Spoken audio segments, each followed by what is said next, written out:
You don't go to war to end all war. You go to war to purchase a limited amount of freedom for a limited amount of people for a limited amount of time. An ISIS sniper shoots a former Navy SEAL from Milwaukee as the U.S. medic saves the lives of Iraqi citizens. Once I've seen all this stuff, I can't unsee it.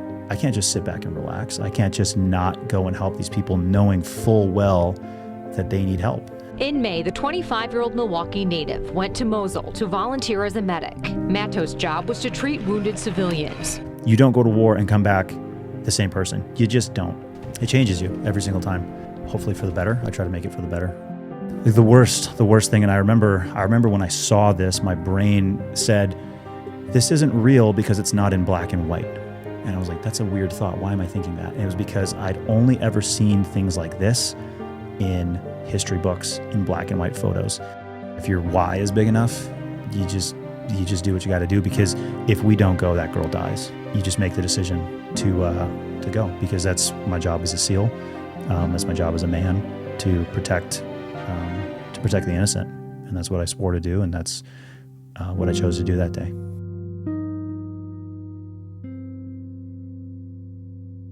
Ephraim, thank you so much for coming on the Iced Coffee Hour. It's an honor to have you here. You were a Navy SEAL that realized you couldn't help as much as you wanted to doing that, so you became a civilian to go fight ISIS. Yeah, well, first off, thanks for having me on. I really appreciate it. That's sort of the beginning of the story, the transition, which led me into, ultimately going back into a lot of different conflict zones with my organization to protect and care for people in these really, really rough situations, and trying to do the best we can to help them. Yeah. And in fact, your story is so remarkable that it was actually covered by a mutual friend of ours, John Allen, aka Mr. Ball, and he made a video on it. I think it has like how many views? Like 14 million. I think it's like 17. It's his third most watched videos ever, which is pretty amazing. I'm super grateful for him for doing that video. Oh yeah. So when it comes to a lot of that, do you think people in America take their freedom for granted? I think yes, but I don't think there's anything insidious there. I think the American military and our forces and stuff, we do a very, very good job of protecting the homeland. And so it's kind of a good problem to have, where people don't understand war, they don't understand conflict. Because quite frankly, if they did understand war and they did understand conflict, that means that we failed at our job in the military to protect the homeland. So the way that you need to remember and sort of maintain that respect for the guys who fought and died and do everything they do to protect this nation, guys who are still active. That's why we have things like Memorial Day, 4th of July, Veterans Day, things like that, is to try and remember that and keep it in the public consciousness. So you can tell those stories of what the guys have done before to protect us without having to actually experience it. Yeah. Do you think it is important for people to know about the evils that exist in the world and the war and stuff like that? Or do you think that, like you said, it's the job to keep it out of the eye of the public and just let it be so they can make sure that we have peace in America? Ignorance only leads to problems, right? So if people are not aware of the threats that are around the world, then they're going to make decisions, whether it's on for leadership or for government. They're going to elect bad people, or maybe not bad people, but people who are not going to protect the nation as much as is possible. So I think that we need to be aware of it. I mean, it's not something that you need to like inundate children with and be like, oh, the world's going to blow up tomorrow. No, but everybody who's, an older teenager, especially into adulthood, I think people should keep their eye on like what's going on around the world and try to stay as informed on it as possible. But don't let it consume you. It shouldn't be your whole life. You shouldn't be sitting in America worried and frustrated and super angry about, the war in Burma or different conflicts in Africa and things like that. You should still enjoy your freedom, understand what's going on, but enjoy your freedom and support people who are out there trying to hold back the evil that's out there. That made me think of one last thing, which I've heard over and over again, and it seems obvious, but it's also somewhat of a surprise to me. The fact that, however long humans have existed for and how we've gone through like the rise and fall of different empires and everything. And now we have planes that can fly in the air, and we have all of this technology, we have information available to everybody, yet we're still ending other humans' lives over massive wars where you have people that essentially have to do things because of what I guess like presidents do or what the people on the upper people do. Doesn't it seem like a little antiquated that we're still taking lives like that? It seems like animalistic almost. The saying, war is hell, like all war is horrible and is a tragedy. But the simple reality is I think we as a culture and as a people need to understand the simple fact that war is never, ever, ever going to go away. We need to lessen it as much as possible. We need to seek peace as much as possible through diplomacy and things like that. But war is never, ever going to go away. So one of the things I always say about war is you don't go to war to end all war. You go to war to purchase a limited amount of freedom for a limited amount of people for a limited amount of time. And then you have to go do it again. And there's a more deep and fundamental aspect of conflict, and that is that a lot of different ideas cannot coexist. We love the bumper sticker coexist. It's a very American idea to have, all groups of people just sort of living in harmony. And that's true when we all have the same values. But when you go, so for me, it's like I've been able to travel all around the world and interact with so many different cultures and so many different belief systems. And what you have to understand about people who do things that we see as evil, they are completely convinced that they are the good guys. They are completely convinced that they are in the right. For example, an extreme example would be like an ISIS fighter. I've seen ISIS fighters literally get into a car that has 2,000 pounds worth of explosives in it, drive out and blow themselves up trying to kill us. And why are they doing that? Because they truly, truly believe that they are doing the right thing. They truly believe that they are fighting a righteous cause. Otherwise, they're not going to do that. They're not psychopaths. They're not insane people. They are normal human beings who have accepted a bad ideology, a destructive ideology. And so what we have to understand is that if you want to end war, if you want to have peace, is that we have to have the same values. We have to have the same belief system when it comes to what is right and wrong. What I find fascinating, though, is the fact that we have such different beliefs from these people in all of these different countries with all of these different religions and beliefs and everything. And yet we all can agree not to push the big red button. Mm-hmm. So there is some sort of... Knock on wood. Knock on wood. This is real wood, so we all better knock on it. Okay, so that for me shows that there is still some sort of like human connection, some fundamental shared belief between, the people over here and the people over there. Is it that though? I feel like people don't want to self-destruct. That's what more. I feel. You think it's out of fear? If you look at the situation in the Middle East right now, you look at Iran. Iran has already said if they get a nuclear weapon, they're going to nuke Israel. Like they've already said that they're going to do that, right? Now, would they actually do it? Who knows? Because they might actually in the last minute realize we don't want to get nuked back, right? Because Israel has nukes.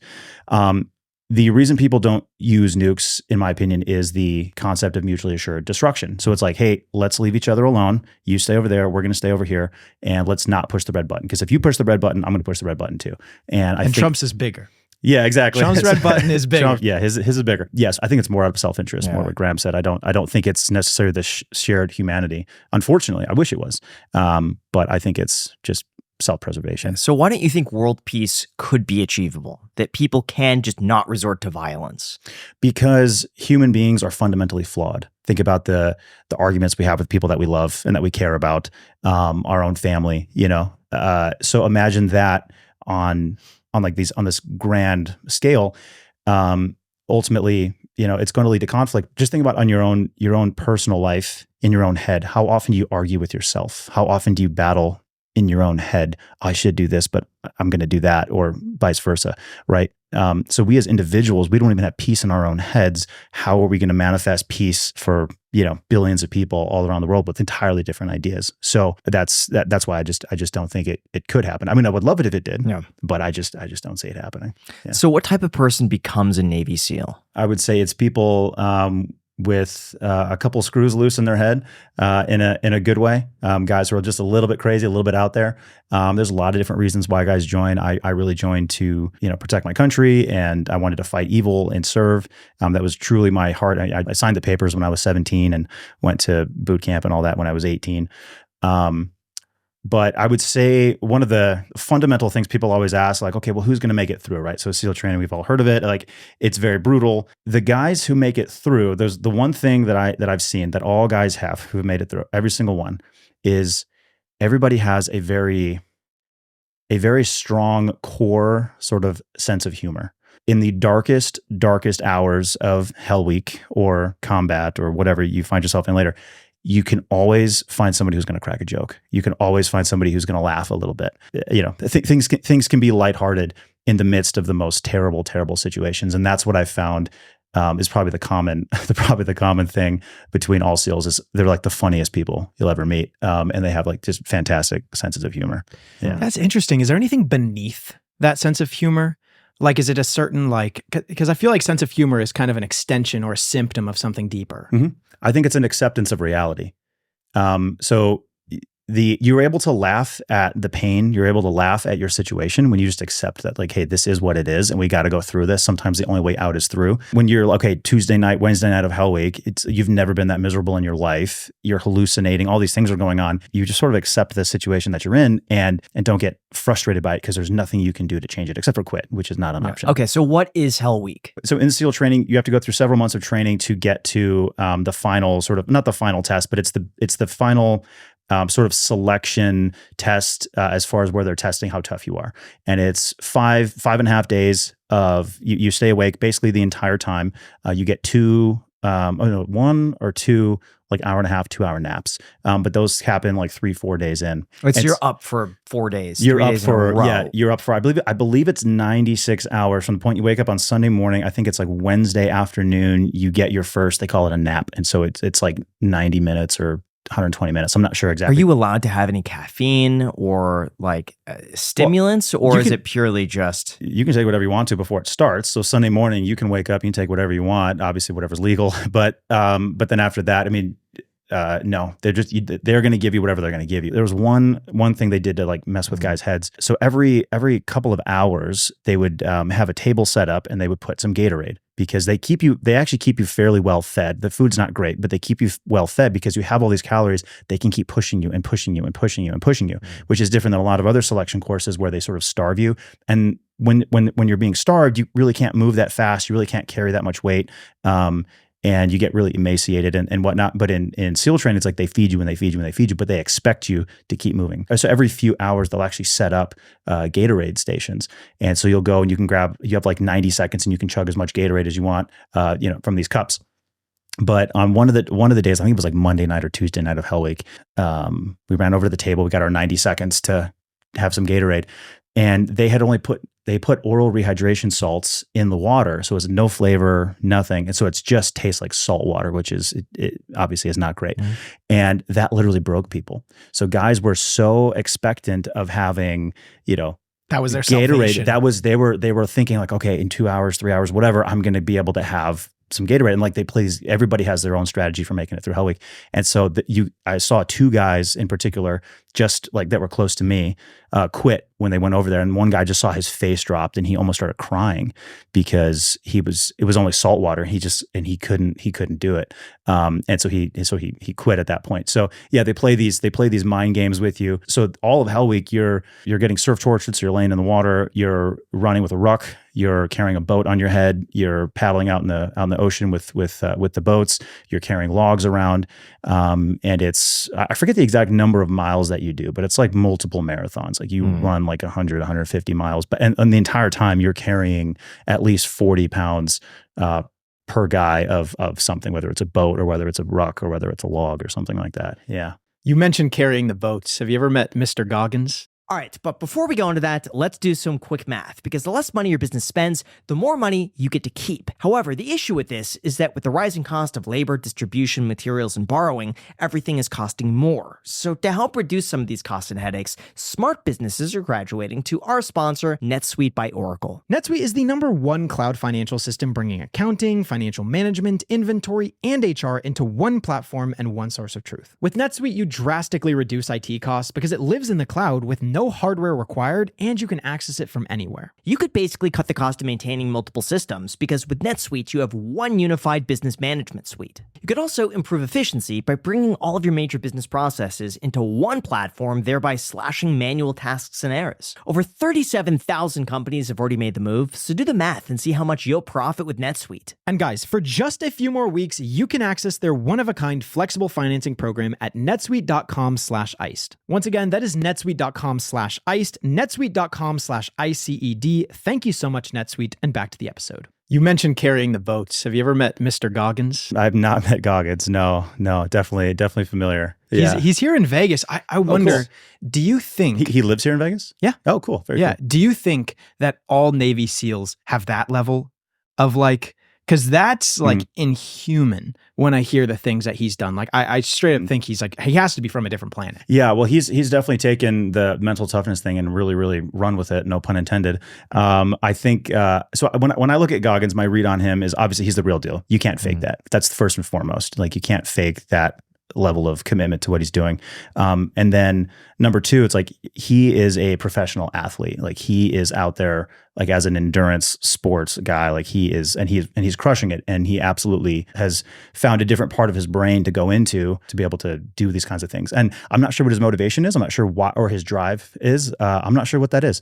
But he found it and he's going for it. And so I would say, like, for me, I have that level of drive, but not to get out and run. I have that level of drive in combat. You know, if I'm in a bad situation or something like that. And I think too, and I think what Goggins' message is, and what people can really take away from it is, and I don't know this, but I think maybe this is what Goggins is trying to teach, is like everybody to an extent has that, right? Like think about the intensity of, we just talked about Hell Week. We're talking about, you know, Goggins and all the extreme things that he's done. Imagine if somebody, you know, put a gun to your wife's head, or to a family member that you love. They put a gun to their head and were like, hey, you're going to go through SEAL Hell Week, or you're going to go run this 150 miles. And if you quit, you know, we're going to pull the trigger, right? You have it in you to not quit. You might not have it in you to run it that fast. You might not have it in you just physically to like carry the boats that you need to in Hell Week or something, but you have it within you to not quit. You have it within you to push and push and push, and you will complete those 150 mile race or whatever, or you'll die trying, because you found the motivation, you found the drive, you found the reason to do it. And I think that that's the message that Goggins is trying to push, is like, dude, find your why, find why you're doing what you're doing, and you're unstoppable. You know, it's funny, on a very small scale. I mean, obviously I can't relate to that sort of example, but on a lot of tasks, I imagine that if there were a gun pointed to my head and they said, if you don't do this task, or you don't finish by a certain time, they're going to pull the trigger. If I think to myself, that's the situation, I'll 100% finish it, then I know, like you said, you have what it takes to finish it. It's possible. Mm-hmm. And so for me, that's always been a good reminder that you can push through anything that seems really difficult in the moment. Because if you're at that, you'll find a way to make it work. Mm-hmm. And that just means it's possible, and therefore you could do it. Yeah, absolutely. And as soon as you find whatever that motivation is, whatever that drive is, great. Like you're unstoppable at that point. And sometimes people just find things that they really love doing, right? Maybe you just really love selling real estate, and you just dive into this. Or we're talking about fish tanks earlier. Mm-hmm. It's like you're super into that, and you can spend hours and hours and hours doing that. So there's those things that you enjoy, but then there's those times in life where I do not enjoy this. I do not want to do this, but it's just got to get done. And it's time to man up and get it done. So how did you make it through Hell Week? So my strategy, my mental strategy was different. I've never heard anybody else sort of have the same strategy I did. So what most guys do is they sort of think meal to meal. So I think it's like every 6 hours they give you a meal, and there's like the drinks in between that. But from day one of SEAL training, including going through boot camp and everything, I was preparing myself mentally for Hell Week. And so for me, I took every week as sort of one day. Every week was a day. So when it came time to Hell Week, I was like, all right, this is just another week.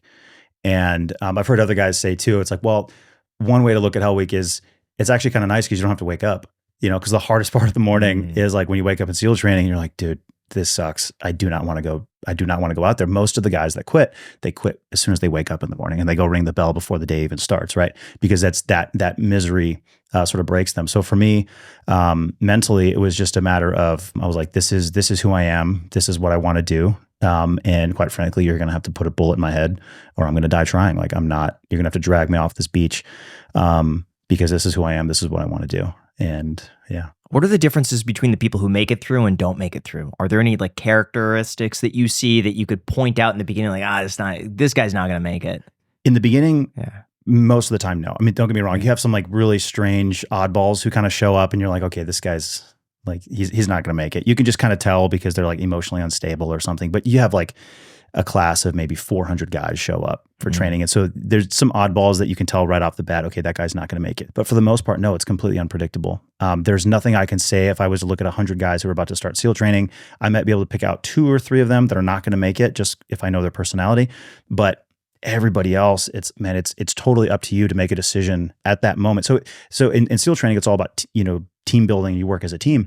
But in reality, it's sort of an individual sport. Like they're not going to kick you out. So this is another thing to understand about SEAL training that's very different than others, is if you go through, let's say, Green Beret selection.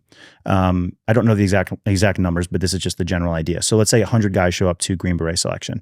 They put them through incredibly strenuous and incredibly difficult selection course.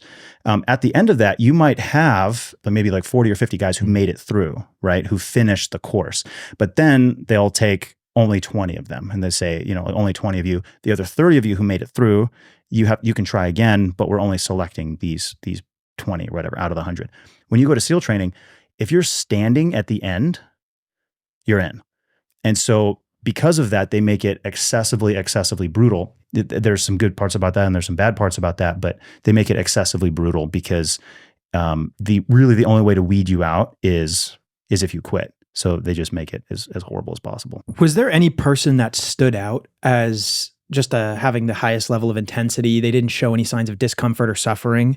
And if so, where are they now? There were some guys who it didn't seem to faze them that much. I actually had a buddy who I went through.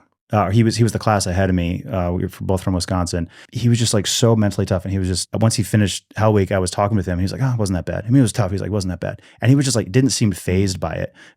Unfortunately, a few months later, he got dropped from training for like, I think made some bad calls on some different stuff. So he didn't make it through some of the training stuff. But I remember I was like, dude, this didn't faze you at all. Like for me, it like crushed my soul. And then I had to like push past that. But he was just like, no, it wasn't that bad. And which I'm like, that's nuts. But yeah, he unfortunately didn't finish the course. But yeah, but for the most part, it affects guys. That's interesting. Do you think there was something like in childhood where you experienced that was just so hard, where this pales in comparison? No. Or you think he's didn't just have that. Wired to just. Some dudes are just wired different. Goggins might be one of those guys, like just wired different. Like he's, and I don't know what that is. But yeah, it's a pretty rare thing to have those guys that just aren't that affected by it. I'd be one of the guys who quits in the morning. He wakes up and it's like 68 degrees in the room or whatever. He's like, it's a little cold in here. a little chilly. I like to go back to my heated house. Yeah. Don't want to go jump in the ocean. Is like, 69, a little too cold. 70's perfect. 71, I'm hot. You know what's crazy? So during that, we're talking about the nap. So you do have to wake up from this nap, right? So it's like 4 days in, you are allowed to sleep on a cot in a tent for, I think it's 2 hours. And then the instructors come out with blow horns and they wake you up. And the very first thing that you do, so keep in mind, you've been like doing this incredibly brutal, soul crushing, physical, training exercise. And then when they wake you up, you have to go jump into the freezing cold ocean and salt water. So the other thing that's going on is because you're constantly covered in sand, you have chafing. So you have chafing between your legs, under your armpits, around your neck, around your belt. It's like between your legs and stuff, like your thighs and such.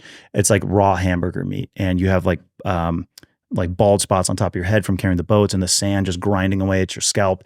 And so you have all these wounds, and then they've all started to kind of heal over those 2 hours.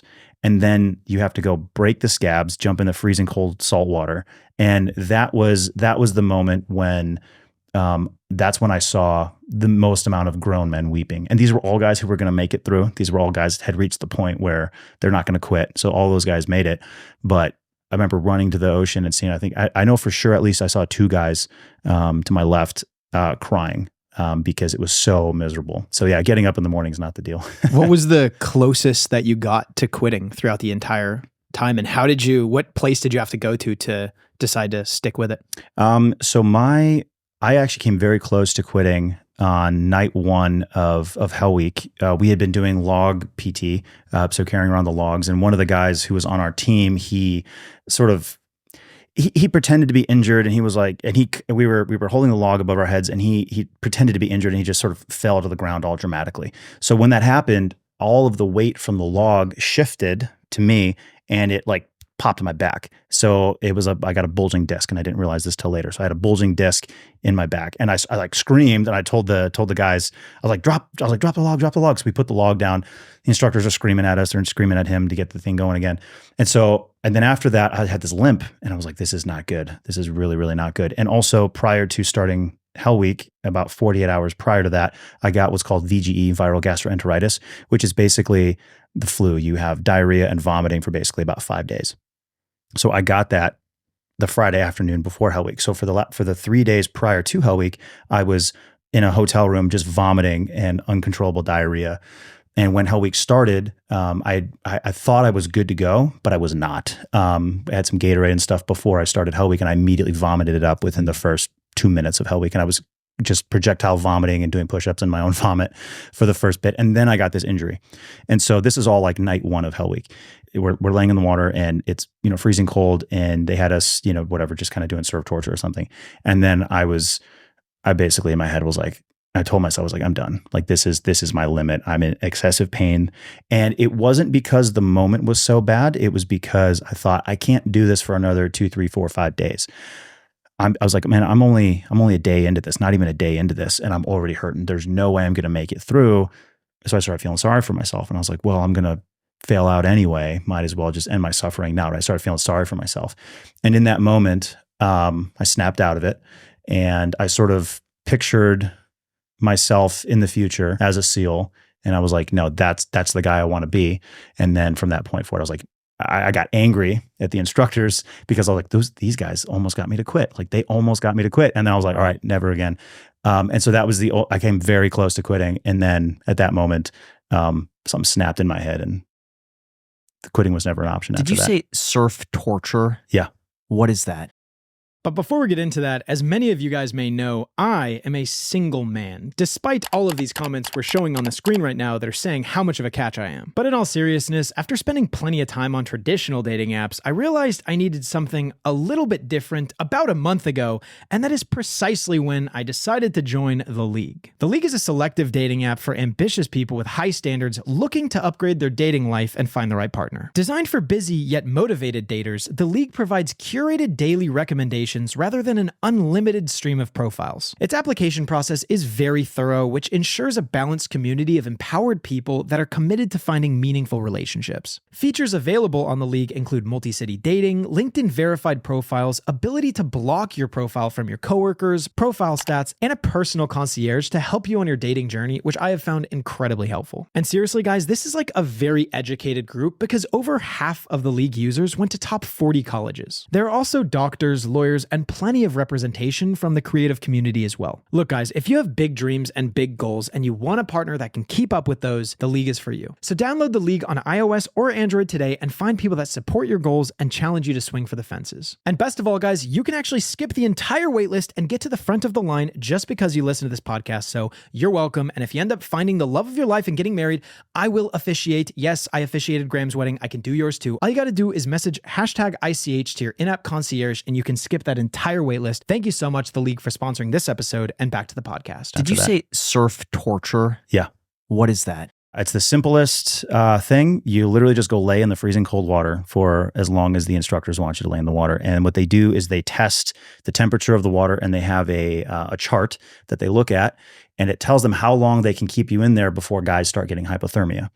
And so if the water's a little bit warmer, you stay in the water longer. If it's colder, you stay in a little less because, again, they're going for your core temperature. And before Hell Week in particular, they'd have you swallow a pill, which goes through your digestive tract. And so what they do is when you come out of the water, they walk by you with a little computer scanner, and it reads your core temperature because that pill is in your core and knows exactly what your core temperature is. So they have it down to like a science. They know exactly how far they can push you. And so then guys who are a little bit too low, they'll pull them out of the water and they'll make them, do like push-ups or jumping jacks on the shore. And then everyone else, like, you don't have hypothermia, you're good, go back in. And so then you go lay back in the water and you're laying right in the water, right in the surf zone. And so you're just getting this salt water and everything is going up and down your body. So it's like going up your nose, all the sand that's being kicked up, it's going in your ears, it's going in your eyes, it's going up your nose. And you lay there for a very, very long time. And they do this multiple times. So you finish that for like 45 minutes or however long it is based on the temperature. And then it's like, all right, cool. Pick up your log and you're going to go run 8 miles with this thing in the soft sand.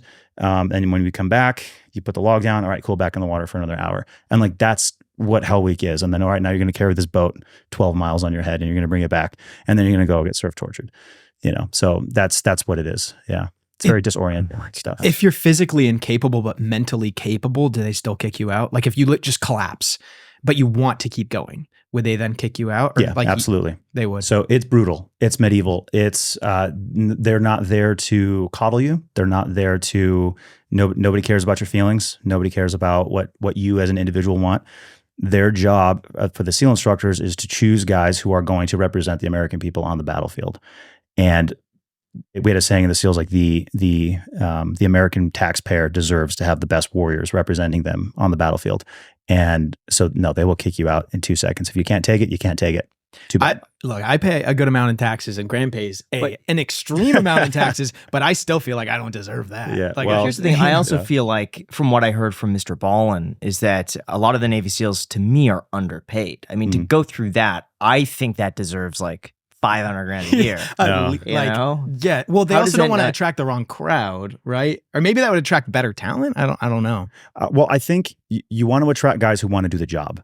That's the thing. So the thing we always joked about. So okay, so when I signed up for SEAL training, there just so happened there was like a shortage. They didn't have enough guys to go through SEAL training at the time, and so this was pre Bin Laden shooting. And in which case, recruiting's been easy since then. But they didn't have enough guys even showing up to training because, again, they're not going to lower their standards. So they were trying to get more guys to at least show up. So one of the things they did was they offered a $40,000 bonus if you finish SEAL training. So if you sign up and you finish, you get $40,000 minus taxes. I remember when we got our bonus, we were all laughing because we were like, we would all do this for free. Was literally our attitude. Obviously, we were young, but it's like you got to pay your bills. But we're like, we'd all do this for free. You don't have to pay us anything. We're happy to do this. We want to do this. And so the amount of money that you're paying guys doesn't really affect it too much about who's showing up as far as recruiting. I don't think. At least not the guys who are going to make it through. Nobody's in, Tuesday night of Hell Week, and they're like, well, I wish I was getting paid $50K more per year. I think I'm gonna get out of the Navy. I'm not gonna do the SEAL thing anymore, right? Like that's not even entered into the sort of the equation. Like if you're a SEAL, your family's gonna be taken care of. Obviously, you have to be financially responsible, but you'll be taken care of. You'll be able to save money if you don't spend, if you don't have bad spending habits and stuff. But now, to be fair, like when you become a SEAL, you do get some special pays and things like that per month, like extra stuff added on top of your normal Navy pay. What's the base income of a Navy SEAL? I do not remember. And I've been out for 7 years, so my numbers would be totally off. I believe it was Mr. Ballin that was saying it was somewhere around like $60,000 a year. Okay, could be 70. something like that. Yeah. The benefits. I'm sure the increased from benefits there. increased it Yeah, because you got substantially. healthcare and everything's taken care of. Yeah. Yeah. But to be fair, it's like we should take care of our elite guys and Green Berets and Rangers and SEALs and all that stuff for sure. But also, I mean, the guys would do the job for free, quite frankly, because we just love it. How was the expectation versus reality of that? It was actually worse than what I thought it was going to be because I watched the Buds Class 234 or Discovery Channel documentary that was done in like the late 90s or early 2000s, pre 9/11, and I remember watching. The instructors, like for example, there's one where the students, the SEAL trainees have to do this 50-meter underwater swim, and they finish the swim, and then the instructors are like, "Hey guys, like you just proved to your bodies that you can control it through your mind," or something like that. And they were kind of like giving like hoo-yah, they were kind of like being nice to the guys a little bit. And I remember specifically when we did that 50-meter underwater swim, I got back and I was like, "Oh, they're going to be like nice to us. They're going to like give us this sort of mental, like whatever, some sort of lesson about like mental toughness or something." No, they beat us as soon as we were done. And when I say beating, it's just physical, PT or whatever. But yeah, the expectation was actually much worse than I thought it was going to be, ironically. And how was Hell Week relative to like SEER training? SEER training? Oh, Hell Week's, it's like on a whole different ball game. You could compare Hell Week to like, if Hell Week is the Green Bay Packers, SEER training is like your local JV like no way team. Yeah, SEER training is not at least the SEER training that I went through. Like it's not that big of a deal. Don't get me wrong, it's challenging, but it's not even in the same like realm of anything. Yeah. And just for people to get an understanding, my very limited knowledge on that is they like release you into some forest and then chase you down essentially. Mm-hmm. Yeah. So there's some of that. The SEER training that I went through. So SEER means survival, evasion, resistance, escape. It basically you're simulating running from an enemy that's trying to capture you. Eventually they do capture you, and then you're put into a simulated prison for a few days. And don't get me wrong, that was challenging. It was uncomfortable, but it's just not in the same ballpark as like Hell Week. So for example, like let's say 100 guys show up to SEAL training. Before you even get to Hell Week, you're going to lose 50 guys because they quit. Once you start Hell Week, you're going to lose, of the guys that are left, you're going to lose another 50 to 60% of them. So at the end of that, you're down to like 20 guys. SEAL training, I don't think we lost anybody. Like, so it's challenging, but it's not, it's just an entirely different realm, I would say. So going through that, when you come back to America and you see people complaining about traffic, or maybe someone cut them off or something like that, do you feel like people are just too soft? I think that people are a bit entitled and we get used to things. My wife's probably laughing if she's watching this because she'll see me get angry. I get road rage. I'm like, how'd you cut me off? So, but yeah, I think that society as a whole, we've become far too effeminate. We've become far too soft. We've become far too weak. And I think that that's not just on the physical side of like physical strength. It's the mental game. People have become so entitled. They become, again, very, very just effeminate and weak, and everything bothers them. And everybody everybody demands that each individual in society bows to their own particular thought process and what they want. And I think that that's a huge problem. So if I can go back to take this philosophically a little bit. So if you look at the beginning of the Bible, you look at the beginning of Genesis, you look at when Adam and Eve are in the Garden of Eden, the snake or Satan or whatever comes to them and he tempts them with the fruit to, and this is sort of the fall of man, like when man no longer is perfect. The thing he says is that you will become gods, knowing good and evil, right? And so the first sin, the very foundation of what makes humans flawed is that we want to be God. We want to choose what is good and evil. We want to make up whatever we want to as far as what's right and wrong. And obviously that's going to cause strife and all this other stuff. But the deeper thing is it causes ego and entitlement. And when people walk around, they see themselves as a god in a way, little g, and they are saying like, I am God. I choose whatever, I choose what reality is, and everyone else has to kowtow to that. And I am God. I deserve to be driving faster than everybody else on the road. They're not actually thinking that, but on a deeper level, that's what ego is. So I guess what I'm trying to say is the big thing is just ego. Everybody is so self-obsessed with themselves, and then that causes a lot of the strife and turmoil. You mentioned something really interesting in there, which was little g, because it just so happens we have him here today, sitting right beside me. This is little G. Little G all the yes, time. sir. Okay, No, I okay. never called him that, but we should. That's a great nickname for him. Okay. I like it a lot. All right. All right. That's great. About people being too effeminate or soft, do you think every guy should know how to fight? Every man needs to know how to protect and care for those around him. I think that is a fundamental part of what it means to be a man.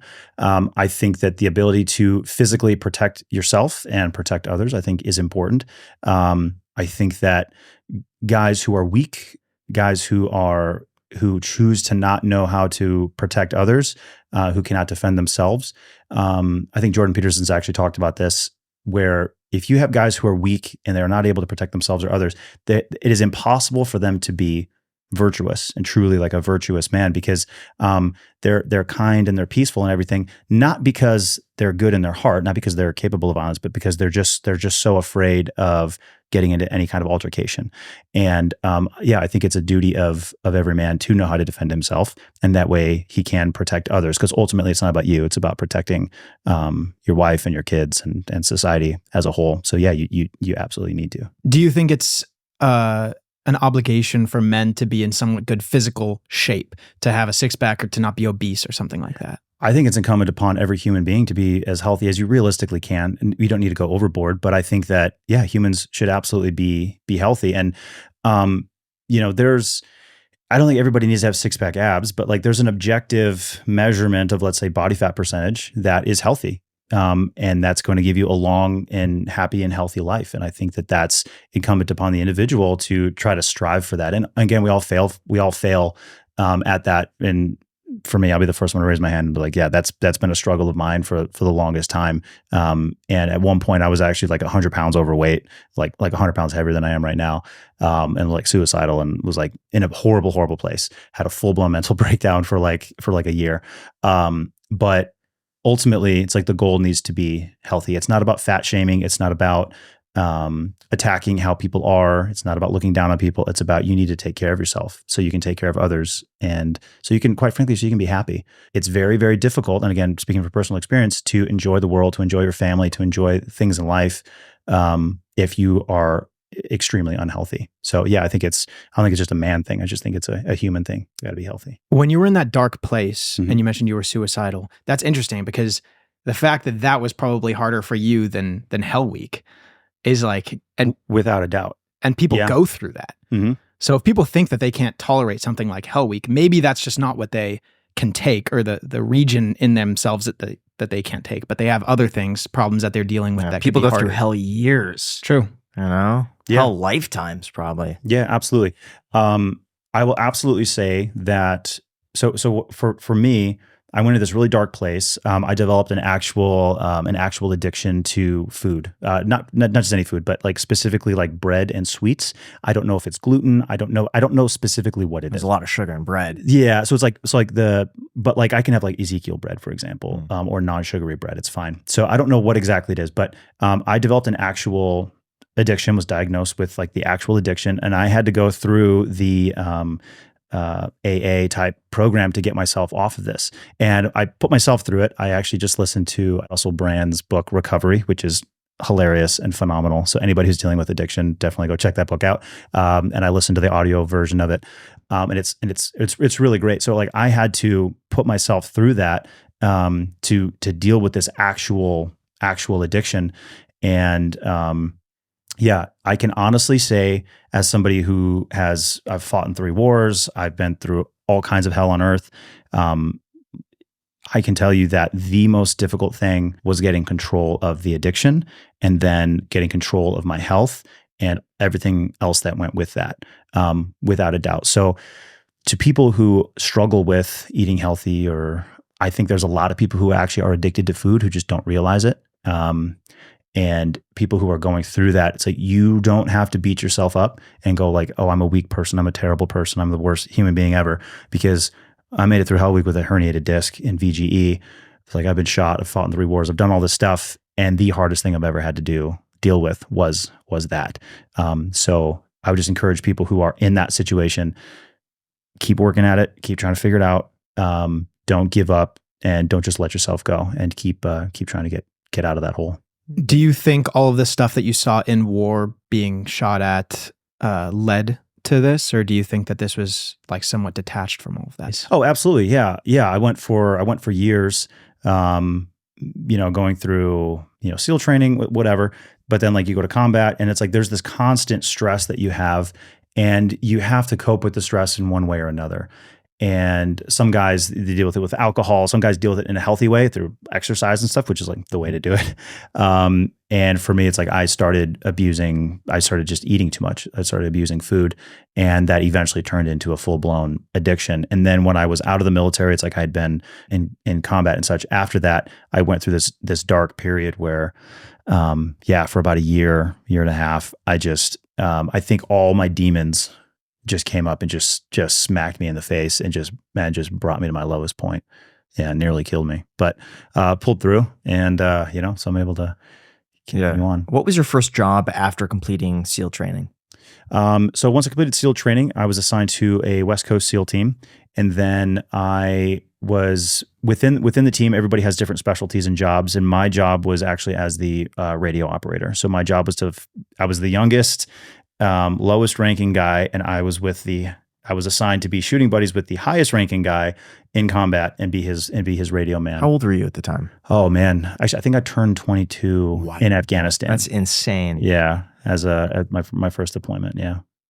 Okay, so your job, how did that work exactly? Like, could you walk us through the steps of calling in or working with someone of that ranking? Yeah, absolutely. So when we would go on an operation, the ground force commander, he's the highest ranking officer who's on the ground. His job is to direct the troops, and he doesn't need to be sitting there constantly on the phone talking back to headquarters. He doesn't need to be sitting there talking to the aircraft. He doesn't need to be requesting aircraft, or if somebody gets shot, God forbid, he doesn't need to be the one calling in the medevac. He needs to be focused on big picture, keeping all the different players in the game where they need to be, right, on the battlefield. And so my job was basically stick directly with him, attached at the hip. Anything communication that needed to happen, it was my job to know all of that. So I knew the frequencies, I knew where all the different elements on the battlefield were, and I would communicate between the different elements. I had 3 different radios on me, and I would have to switch between them. I would have a different voice in each ear, plus I would then have to switch channels from time to time to talk to a third or a fourth element all at the same time while I'm firing my weapon, and the ground force commander is talking to me and giving me instructions, and then I'm trying to relay. So basically it was like a glorified combat switchboard operator, just making sure everything functions under fire. Yeah. Would you say all of the years of training that you did adequately set you up for what real life combat is like, or was that still just a completely different world? I was definitely prepared for it. The training that our special operations guys go through is top notch. And so when the first bullets were fired, first time in combat, I felt cool and calm, and just followed my training, did what I was supposed to do. And I felt very much prepared for it. When I walked out, I was never thinking like, okay, I don't know what to do. What am I doing? I never felt that in combat as a SEAL, never. What was the goal in Afghanistan? What was your specific mission? Yeah, so our specific mission, we were in an area in southeast Afghanistan near the Pakistan border, and so the Pakistan border was controlled by a group of guys called the Haqqani Network from the Haqqani family, and so they controlled both sides of the border from Pakistan and Afghanistan. And so when I deployed in 2014, so 10 years ago, the Haqqani Network basically had unlimited weapons and ammo and terrorists coming across from Pakistan into Afghanistan. And at the time, U.S. forces were withdrawing from Afghanistan and sort of, we call it retrograding. Basically, they were kind of slowly over the course of months and years, were sort of slowly falling back to sort of core positions within Afghanistan. So our job was to basically just go out, find Taliban, because there's tons of them coming across the border, pick a fight with them and kill as many of them as possible. That was it. That was the job. There was no, we weren't like trying to dismantle the network. It was just slow these guys down as this influx of weapons and personnel is coming and trying to hit the bigger bases, basically. How do you pick a fight with them? Is it just going and just walk outside, firing at them? Just go walk outside. Just go walk right where you know they are. Or you don't initiate, but you put yourself in a position where they'll engage with you first? Kind of, yeah. I mean, they're not just like standing around outside with rifles and like we're sneaking up on them and sniping them. Those kind of missions do happen, but that's not the mission we were on. Our thing was like we would go hit a house or something like that where we know there's weapons or something, and on our way to the house, they know that we're coming for the weapons. They know what our objective is, and so then now a big fight pops off, or we do a mission where we're clearing through a series of houses. And eventually they all kind of come out of the woodwork to try to fight us. And then we would just basically fight them at that point. Yeah. So it's kind of a, putting yourself out there, not as bait, because like we are the hunters, no doubt, but picking a fight and trying to knock out as many of them as possible. You mentioned combat and actually going and taking people's lives. Mm-hmm. Was there anything that surprised you about the first time that you had to take someone's life? My first time that I got, so I'll say like in Afghanistan, when we're fighting, 99% of the time, you really aren't even seeing the bad guys. You hear the bullets snapping past your head. You see the bullets impacting on the walls, or leaves falling down on top of you as bullets are going over your head in a tree line or something. Most of the time, you're not really seeing them. At least during our deployment, the Taliban would stay very well hidden. They'd fire from dark windows. They'd fire from hidden in tree lines and things like that. So I don't know if I even personally shot anybody in Afghanistan. My first time for sure, knowing that I took someone's life, I can't talk about that just yet. At this point in history, maybe in a couple of years, I can talk about it. I was surprised. Actually, I wasn't that surprised. It wasn't that big of a deal. Because it had to get done. I was on a sniper mission, and took a couple guys out, and it wasn't. I didn't get any joy from it because war is tragic and it's horrible, and taking anybody's life. I often think about the guys that I killed, and I was like, that's somebody's son. Don't get me wrong. I did the right thing. I needed to take those guys out. I have no regrets, and I sleep just fine. But it just hits me. It just hits you the tragedy of war. Like, why do we have to keep doing this? Kind of going back to the beginning of our conversation. It's like, okay, why do we keep fighting and killing each other? And it's so frustrating, and it annoys me because for me, I'm actually my personality. I'm very much like a homebody. I just want to be home with my wife, with my family. I just want to live a nice, quiet life. But unfortunately, the world doesn't work like that. And sort of the particular skill set that I have, I go into places, and that's not my reality. I mean, it's just a nice, peaceful, calm existence all the time. So yeah, as far as taking someone's life, if you know for sure that what you're doing is the right thing, and you know for sure that person is going to kill or hurt someone, for me, it's like I had no problem with it. But I do recognize the tragedy of what's going on. Like, okay, I just spent my day hunting these guys down and taking them out.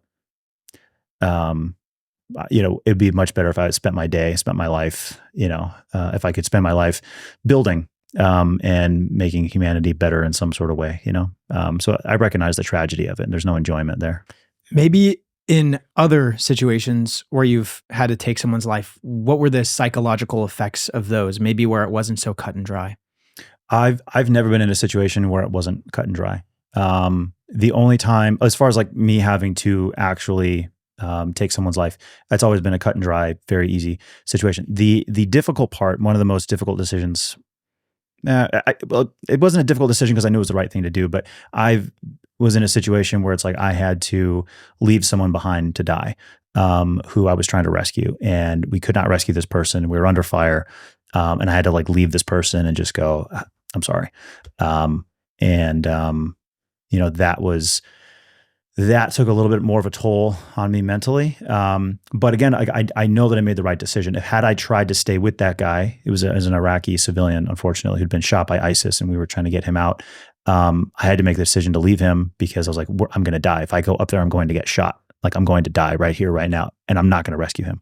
And then ironically, within 10 seconds after me not moving forward to get this guy and sort of leaving him, I did end up getting shot from a different angle. And it's like, I would be dead had I been up there. So that's the tragedy of it. That's the horror of it. When you see war movies, you always see, guys rescuing people, or, it's not, a lot of times it's not morally ambiguous, but in that situation, it was like, yeah, you have to make a decision to just leave someone to die. And that's not a decision that, I won't ever have to make again, but yeah. How long were you in Afghanistan before coming back to the United States and then going back out again? I was in Afghanistan a very short amount of time. I was only in country, I think, for about 4 months, because the particular outpost that we were working from, the U.S. military was planning on shutting it down. So when I went there, it was only a few months, and then we all came back to the States 4 or 5 months in, and and then I wasn't. That was 2014, and I wasn't deployed again for about another 18 months, because you got to go through another 18-month cycle with a new SEAL platoon before you go out on another deployment. Yeah. And then what was the second deployment that you did? The second deployment I did was, ironically, it solidified what I do today. Yeah. So on my second deployment, I was deployed to Southeast Asia, and we did basically nothing. So our job was to go to partner nations, our allies, and work with their special operations units. And so specifically, I was in Thailand for 6 weeks of this deployment. And when I was in Thailand, I just remember I was so frustrated with the fact that you had a full SEAL platoon, and we are a 4-hour helicopter ride away from villages in Burma where people are being raped and massacred and genocide is happening. And it's like, we're just sitting here on this side of the border doing nothing about it. And to be clear, I understand the U.S. government, we can't just go get involved in everything. So I'm not saying the U.S. government needs to go into Burma. Now, maybe a little different story, but I was like, we don't need to go in there. I get that, but that's really one of the reasons that I was that it solidified in my mind that I need to get out and go help people. And actually, if I can backtrack just a little bit, I talked about, Mr. Ballin talked about this on his YouTube video. When I was in Afghanistan, we talked about taking someone's life. I was in a situation where I almost had to shoot 2 little girls, and I made the decision in my head that I was going to kill them if they got any closer. And they had already kind of crossed the line to where they would hurt me if they detonated. We believe that they were carrying suicide backpacks. And one of the girls was, maybe like 8, the other one's like 5, just little girls coming straight at us coming straight at my position. And so I was screaming at them to get away, get away. I let them get close enough to where if they blew up, they would hurt me, but they would not hurt my team. And I'm not exaggerating when I say, like, had they taken another step and a half forward, I would have shot both of them, because they got to the point where they almost were close enough to hit my team. And so I already had gone through the mental exercise of saying, okay, I have to shoot these little girls. And that is the worst feeling in the world. That is something that messed with my head after that deployment and after that mission. That's something that gave me flashbacks. That's something that brought me nightmares and sleep. I was like, what is happening in this world where little girls are being used by the Taliban to run at us? And I don't know for sure, but I would bet that the Taliban sent those little girls at us and were filming from some angle, probably for me to shoot the little girls. That's total guess. I have no evidence of that, but just looking at the situation, I'm like, that's probably what happened. What, to then use that and turn around and say, look at what the Navy SEALs shoot children. Yeah, exactly. So I had that experience in 2014. And so then in 2016, I'm deployed to Southeast Asia, and my heart and my head was now, all right, there's these civilians in conflict zones. How can I help them? Like, what can I do to help them? I can't save all of them. I'm not Rambo, but I want to do something. And so anyway, during that deployment in 2016, I was very frustrated with the fact that I couldn't go help these people who I know genocide is happening right over there, and there's nothing I can do about it. And so when we got back from that deployment, like, I knew I was getting out of the military, and then I was going to find a way to go to these war zones and do what I could. And I didn't know what it ultimately was going to turn out to be, but I knew I had to do something. But before we get into that, time is a very precious thing, and unfortunately, I bet we are all way too familiar with scrolling away on our phones for countless hours just wasting time. Well, if that sounds like you and you want to be investing your time way more productively, you could be learning about history, economics, or the great works of literature for free today with our sponsor, Hillsdale College. Hillsdale College is currently offering more than 40 free online courses in the most important and enduring subjects. Like, you could learn about the meaning of the U.S. Constitution, the rise and fall of the Roman Republic, or the history of mathematics and logic with Hillsdale College's online courses, all available for free. Yes, you heard that correctly. For free. I personally recommend you sign up for Economics 101, the principles of free market economics. In this free online course, you will examine the foundational principles of the free market, such as the relationship of supply and demand, the failure of central planning, the rise of macroeconomics under the influence of John Maynard Keynes, and the 2008 financial crisis. To be honest, I kind of hated on all of that stuff for a while since I paid so much for college. It definitely wasn't worth that,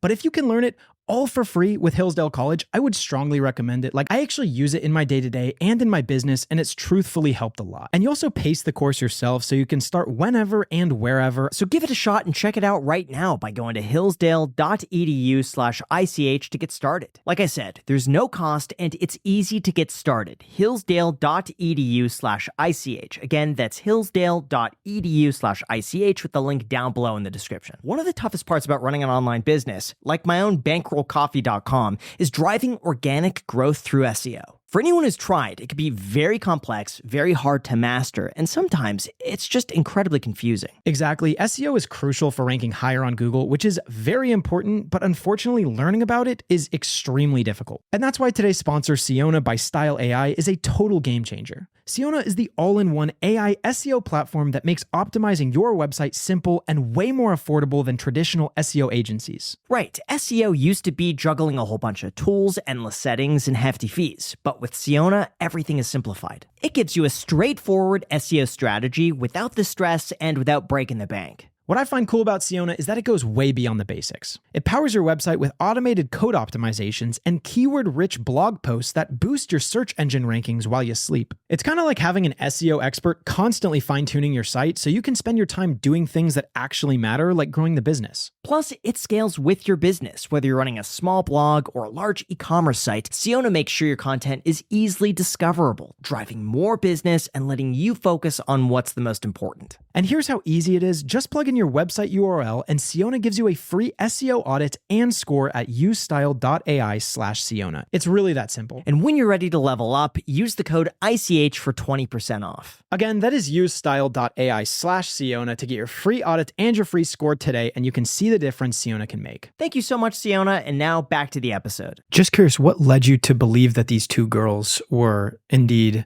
like suicide bombers? Sure. So I'll tell that story a little bit more detail. So we were on a patrol through a particular neighborhood in Afghanistan, and we came across a child's backpack. The bomb sniffing dog, sniffed it and saw that there was, and sat on it, meaning that there's a bomb. It let us know that there's a bomb inside that backpack. And so it was an IED sitting on the side of the road for the Taliban to try and kill us, right? And so our EOD, our explosive tech, he went up and put a small charge on it. We stepped back a little bit and blew up the IED in place. When that happened, the Taliban knew exactly where we were because the bomb had gone off. They thought that they had hit us, so they thought that we were weak. They thought we would have wounded, and so then they swarmed us to try and kill us, but we didn't actually have any wounded. And so we ended up intercepting them before they got to us. Our platoon leadership made a really solid decision. We're like, hey, we're going to get in position and wait for the Taliban to come to us. So we did that, and we ended up killing, I think, like 20 or 25 Taliban as they were like assaulting our position. And it was a really, really good decision by our platoon leadership. But during that firefight, one of our Afghan allies was shot 4 or 5 times, I believe, in like the hips and the groin area. So he's like screaming bloody murder. And we had to move back a few tree lines to set up a perimeter so we could call in a helicopter to evacuate him out.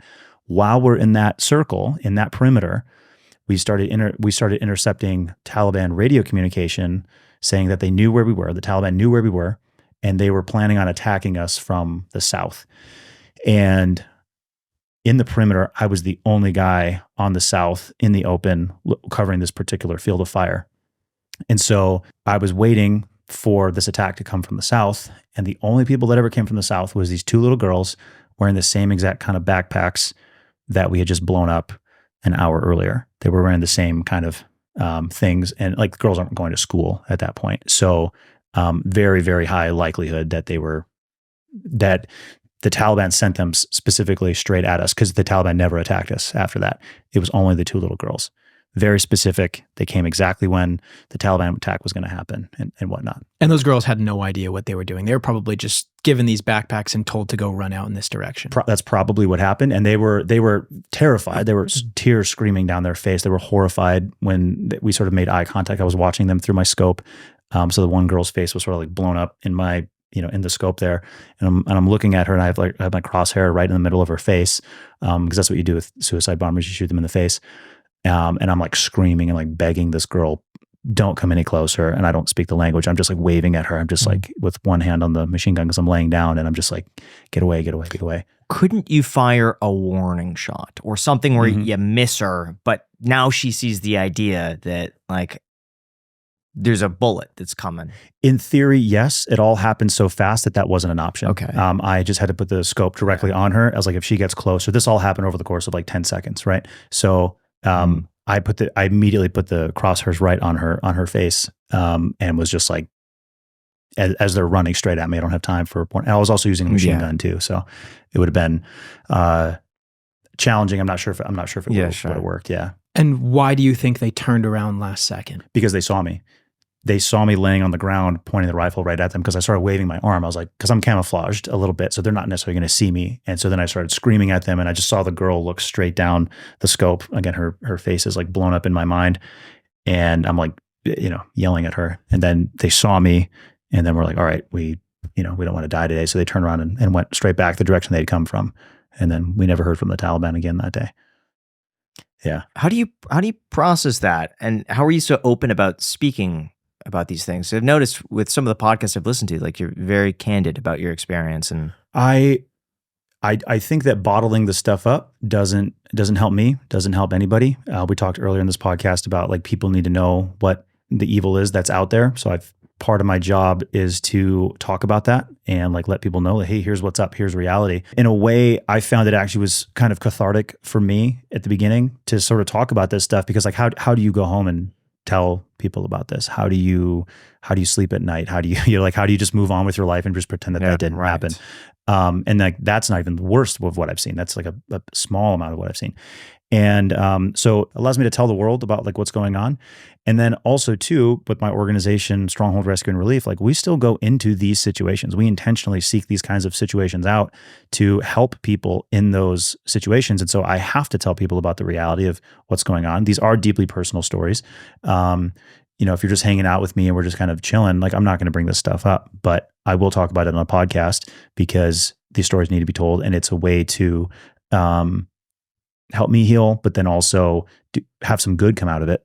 Because if we're able to raise support to help I'm curious, others. how did the Taliban justify that? Like, what's going through their mind where they think that's reasonable to send out 2 little girls like that? I'm just curious. Yeah, so that's the fundamental question. We talked earlier about like why can't we have world peace? Right. Because fundamentally they don't value them the same. So if you're driving through certain parts of Afghanistan or even Iraq, certain areas, you'll see that they'll have a goat in if the man is driving, they'll have a goat in the front seat and they'll have the wife in the back seat. Literally, because they just don't value these terrorist organizations. They do not value women and human life in general the same way that we do. And it's difficult for us to understand because we think that like, oh, there's certain values you need to have. Like, oh, we love and protect our wives and we love and protect our children and all that.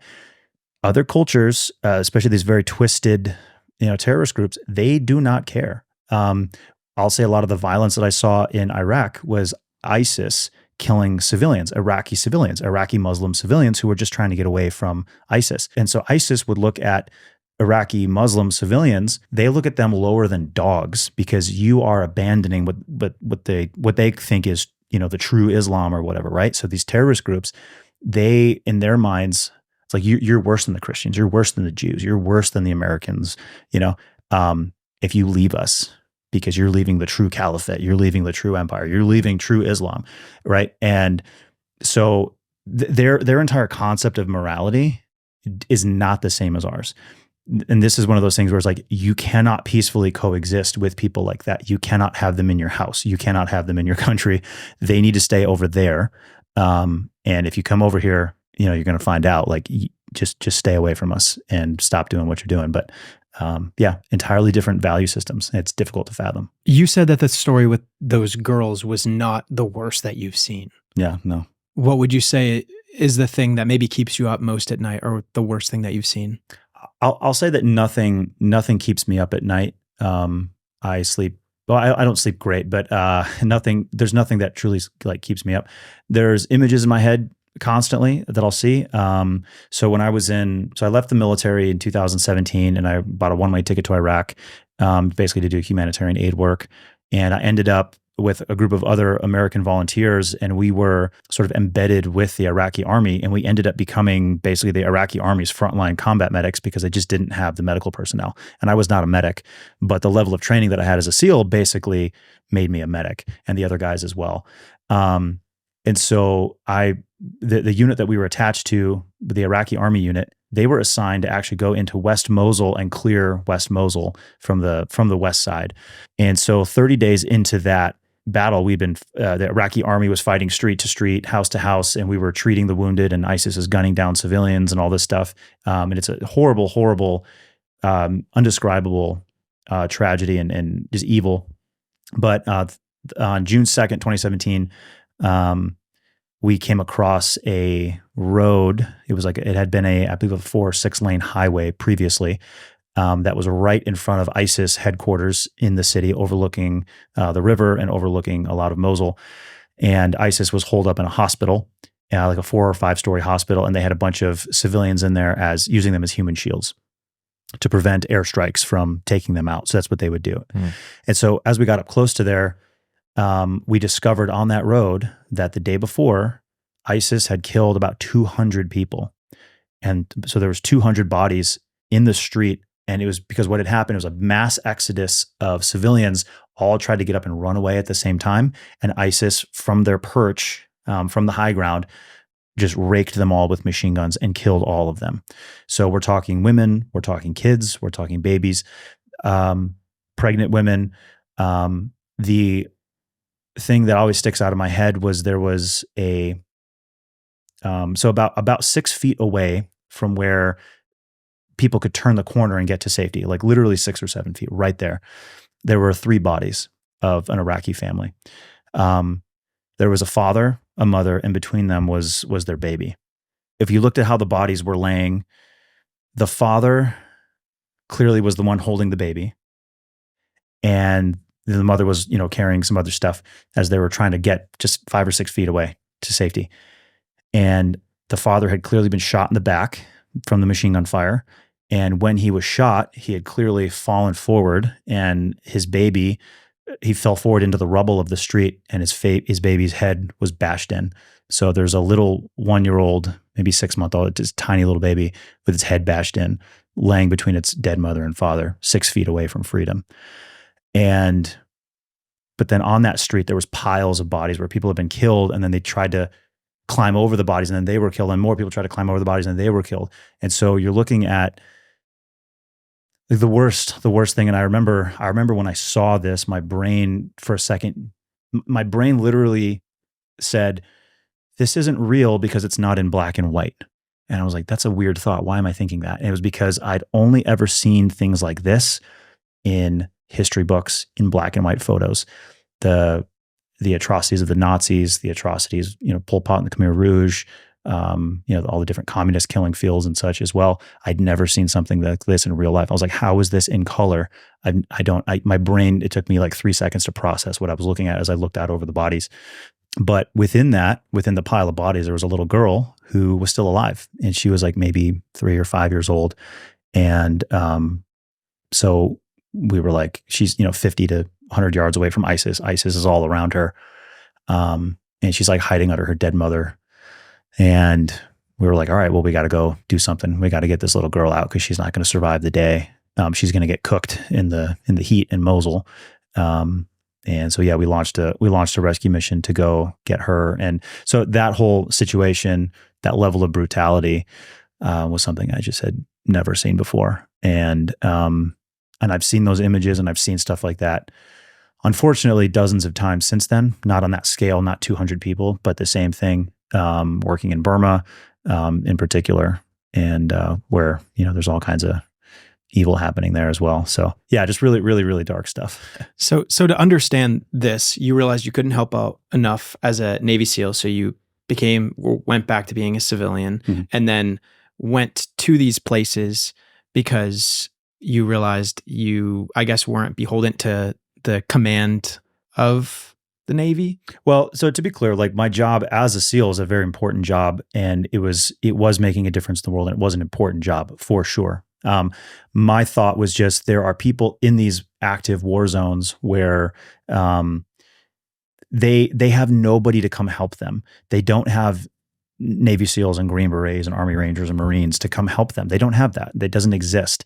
And so when ISIS shows up at their front door, or when the Burma army shows up at their front door, they have no idea what to do. There's nobody coming to help them. They're on their own. And so why I got out was, it wasn't about like, oh, I don't want to be controlled by the government. That wasn't at all. I was just like, there's a need over there that nobody's filling. I'm only one guy, but I'm going to go fill that need as much as I can. And how are you able, like legally, to do that? Because I imagine that you are still taking lives, and you're a U.S. citizen, albeit in a different country.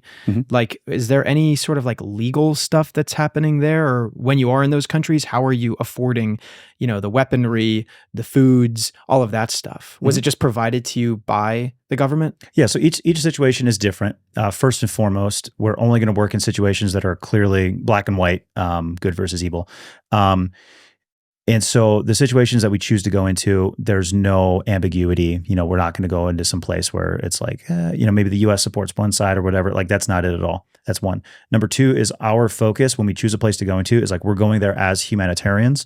We're there to extract people and protect people as needed. So our attitude is, we're not going there to fight. Occasionally it does happen, but we are not going there to fight. That is not our intention. And then the third thing is, when we go into these places, we always work with local authorities, always at their invitation, in conjunction with them. We're not running around like cowboys. We're not showing up and just hopping in a car and doing whatever we want. It's like, no, the first thing we do is, we have an invitation from the local group, from the from the government, and then we have and then we find ways to help them. As far as weapons, we only carry weapons if they allow us to carry weapons. We do not bring weapons or anything like that internationally. And we also, with the weapons and ammo, it's like they always give it to us. There's been a couple times where we've had to just buy a couple of like handguns or pistols or something in the country. Local forces and local authorities know that we're doing that, so we have some so we can protect ourselves if there's something squirrely happens. But we're not there going to try to be Rambo. We're going there to try and evacuate people medically, and then also do some frontline mentoring for the groups that already are there. And we're like, hey, here's how you can best protect this village. Here's how you can best stop these bad guys from coming in here and raping and murdering everybody. And that's our mission set. Yeah, but it's always in conjunction with them. We're there to serve those people. We don't take any pay from them. Everything we do is nonprofit.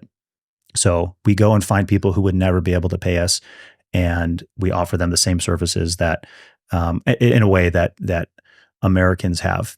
We have SEALs and Rangers and stuff to protect us. These people don't, and so we bring what we can there, to some knowledge that we can there to help those people survive. And how is it all afforded? Like, how do we pay for everything? Yeah. So I run it. So Stronghold Rescue and Relief is a nonprofit 501c3 organization, and all of the money that comes in, 100% of it is just donations from people. So the way it works is we work primarily on a sort of subscription style, Netflix style model. So 99% of our funding that comes in, it's from, on average, like $20 a month donations from thousands of people. And so because of that, we're able to raise several million a year to go and serve people who otherwise would never be able to have this kind of help. And we are directly saving lives that if we do not go to these places, nobody's going there, because the gap and the need is so big. We're only a drop in the bucket of what's needed. And I'm sure you have a link to that, which will be down in the description. If you guys want to help support that, which would be absolutely amazing. Where did the desire to come from to help people like this? I don't really know. I think it's something that's innate. My father always taught me to, protect others and look after others. And I think that that's something that was instilled in me at a young age. Yeah, I think my father was such a servant of other people. He was also, and when I say that, he like took care of our family incredibly well. And then also when I was young, he was in the Air Force Reserves, and so he got activated after 9/11, and was part of it. He worked on C-130 aircraft. Transport planes and things like that. So he was over in Iraq and Afghanistan and the Middle East and stuff. So I was aware of that. The impulse to serve and help other people is, I think a lot of it just comes down to, that statement, greater love hath no man than this, that he laid down his life for his friends. And I truly believe that humanity, we're all brothers and sisters. People say that, and they don't really truly mean that. I was like, I truly mean that. I've had people ask me, like, why would you go to Iraq and get shot to rescue a little brown Muslim girl as a white Christian male from America? And it's like, because I don't see her as all those things. I see her as a little girl that needs help, and I'm going to go help her. And once I've seen all this stuff, I can't unsee it. I can't just sit back and relax. I can't just not go and help these people, knowing full well that they need help. Imagine if there was some sort of emergency here outside and somebody was dying, and it's like, well, you're going to call the cops. You're going to call an ambulance. You're going to go and try to help them. You're going to stop everything you're doing to try and go and help that person that's bleeding out or whatever right outside, because you have goodness in your heart. And so I just see that on a different scale. It's like I go to other countries, and Stronghold Rescue and Relief, we go to other countries to do that. And so this specific instance with this girl that was hiding under her mom's body, how did you go and actually bring her out? Was this the video that like kind of went viral? Yes, this was the video that went viral. So we, the group of guys I was with, we were all, again, just American civilian volunteers. And we talked with the Iraqi army, and the Iraqi army basically called the American military, and the American military agreed to give us a smoke screen. So the American military started firing a smoke screen to kind of blur the vision of the ISIS fighters in that particular area. And then the Iraqi army, they were driving an American-made tank, but it was Iraqi army. And they drove, basically they were like, that's all we're going to send. We're going to send this tank. That's it. And so basically they drove this tank straight up to ISIS headquarters in Mosul, which is just like a couple blocks away from where ISIS was started, where the caliphate was declared by al-Baghdadi in the Leaning Mosque. Anyway, so they drove this tank straight up to ISIS headquarters. Again, we're 50 to 100 meters away. Like we're right there. And so the rest of us, we just went in on foot behind this tank. And as soon as we get out behind the tank, ISIS, they think that they're being assaulted. They see the smoke screen. They can hear and sort of see a tank coming. They see little figures running around. They think that they're under direct assault and that Iraqi forces or something are going to come push them out. So they unleash everything they have. They have pre-sighted mortars. They've got mortars going off that are landing behind us because we're moving forward into ISIS territory. And then they're firing at us through the smoke from the front and from the sides. There's rockets going off. There's, mortars popping off. And so we got up close to the where the pile of bodies was. And just because of the angle, basically one of the guys had to run out and grab the little girl. His name was Dave Eubank. So Dave Eubank runs out and grabs the little girl. My buddy Sky Barkley, he laid down covering fire. I also laid down covering fire, and we're firing directly into ISIS positions. Like I'm firing through the windows where ISIS is. Like they are right there, and those are the same windows where these 200 dead bodies that we're literally tripping over as we're moving into ISIS territory. They were all killed from those windows. So we're just, laying down what we can with covering fire. And then, so Dave grabs a little girl and he brings her back behind the tank. And then we tried to grab, we grabbed 2 men as well who were also injured in that pile of bodies. We brought them back with us. And on our way back, as the tank is just backing up, we can't communicate with the tank. It doesn't see us. We're moving back, and that's when one of the guys who we were trying to drag out of there, he unfortunately fell off of this angled table that we were dragging him on, and this tabletop thing. So he fell off. I rolled him out of the way of the tank treads because again, this tank is just backing up, and it's not stopping. So I roll him out of the way of the tank treads. The tank misses him by 4 or 5 inches, like no more than like the width of my hand. And that was the point where I had to look at this guy and go like, dude, I'm sorry. Cause we're taking fire now. And now ISIS thinks that they've won this battle. They don't really know what's going on. So they're doubling down on the machine gun fire, because they think that we're running away. Yeah. So, and then after I let this guy go, I stepped back behind the tank and was just thinking like, dear God, like I can't believe I had just had to do that. And then boom, got hit in the leg, from a burst of machine gun fire from our right, and, fell down behind the tank, and the tank was maybe 3 or 4 feet away from running me over. And I didn't hear it. I didn't think about it. If the other guys on the team hadn't screamed at me and like started hitting me to get up, I would have been run over by that tank because it would have just folded me flat and would have killed me. Because I was just staring at my leg kind of in shock. Like what the hell just happened? So stood back up. Luckily the bone was not hit. So it was just a flesh wound in and out through my calf. And so I was able to move out of there on foot. As I'm throwing a tourniquet on my leg, we want to talk about the other horrible image. There was a little girl, she maybe 15 years old, a young girl. She'd been shot in the back of the head by ISIS, and her whole face, she must have been hit with like a 50 caliber or something, because her entire face was gone. She'd been in the back of the head, and then from her hairline to her jaw, that her entire face had been blown off, and it was just a black hole of drying blood. And so as I was walking backwards, throwing a tourniquet on, blood pumping from 2 holes in my leg, I literally tripped over her body, and she was standing right there. She was laying there right between my feet, and and then the smell of the rotting flesh just, hit me. And then we continued moving back. And then we had to basically move across this highway again, one more time, to get to safety. And there was no way we'd be able to move the man or like for all of us to run across. It just wasn't going to happen. We were going to get shot. So I was already shot. And so I just volunteered. I was like, I'm going to run across the street and just tell them to send an armored Humvee out here. And so I ran across the street back to Iraqi army lines, and the Iraqi army, they're all right there watching this. And so I just run at them, and I'm screaming Humvee as I'm hobbling across no man's land, to try to, in case I get shot again. And you can hear, this is also on video too, you can hear the ISIS bullets snapping past me as they see me and they're taking shots. They're trying to kill me. Luckily I make it to safety. And then they sent a Humvee out to rescue the team and sort of bring them back that last like 100 yards or so. What does it feel like to get shot? For me, it felt like getting hit with a sledgehammer.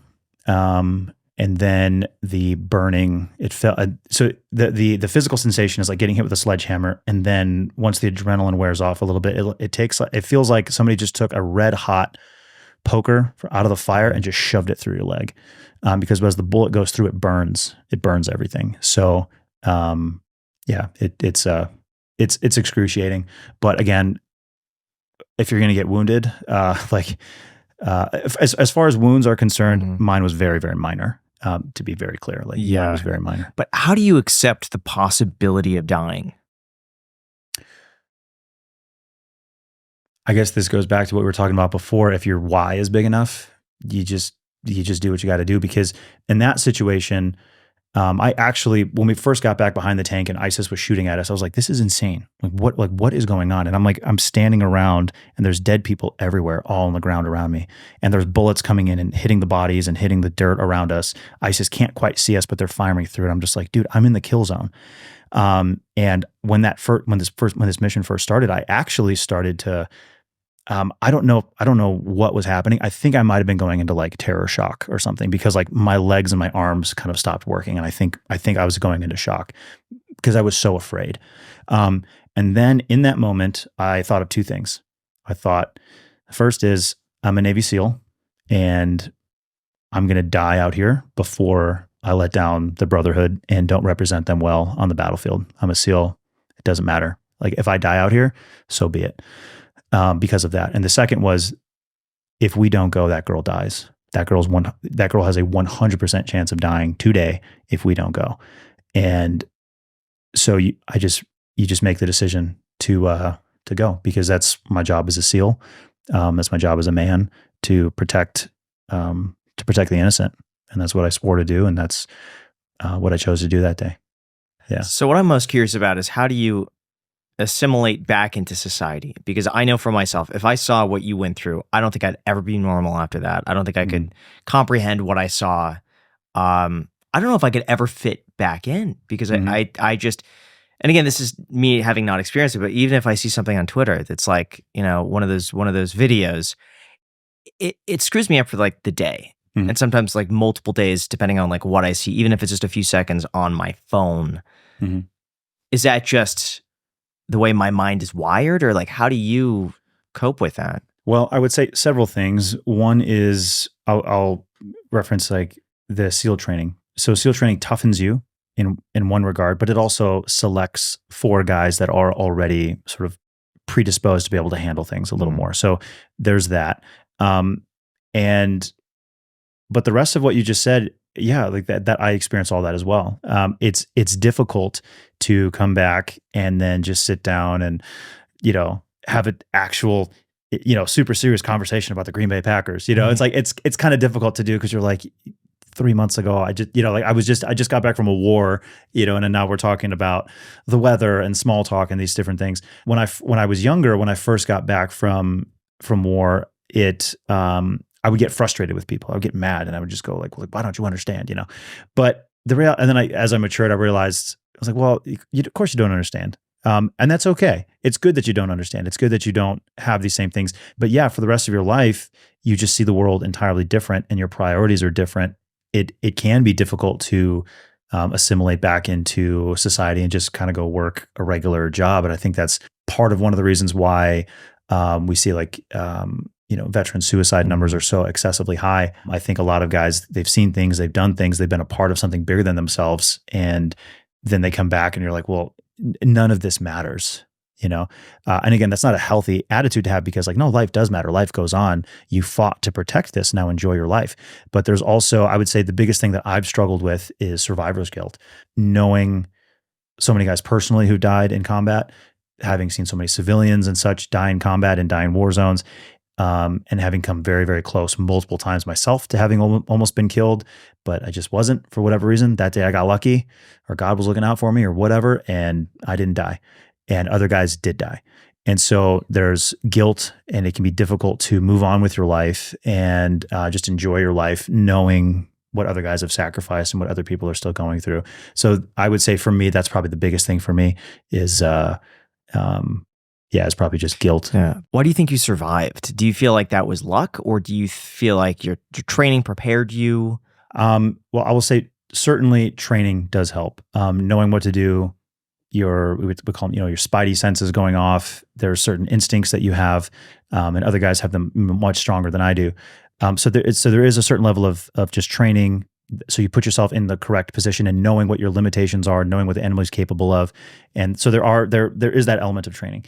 I'll also say there also is an element of luck. There is a huge element of luck where because here's the thing, like if the enemy knows where you are and they have a good weapon that's zeroed in, like they're going to kill you.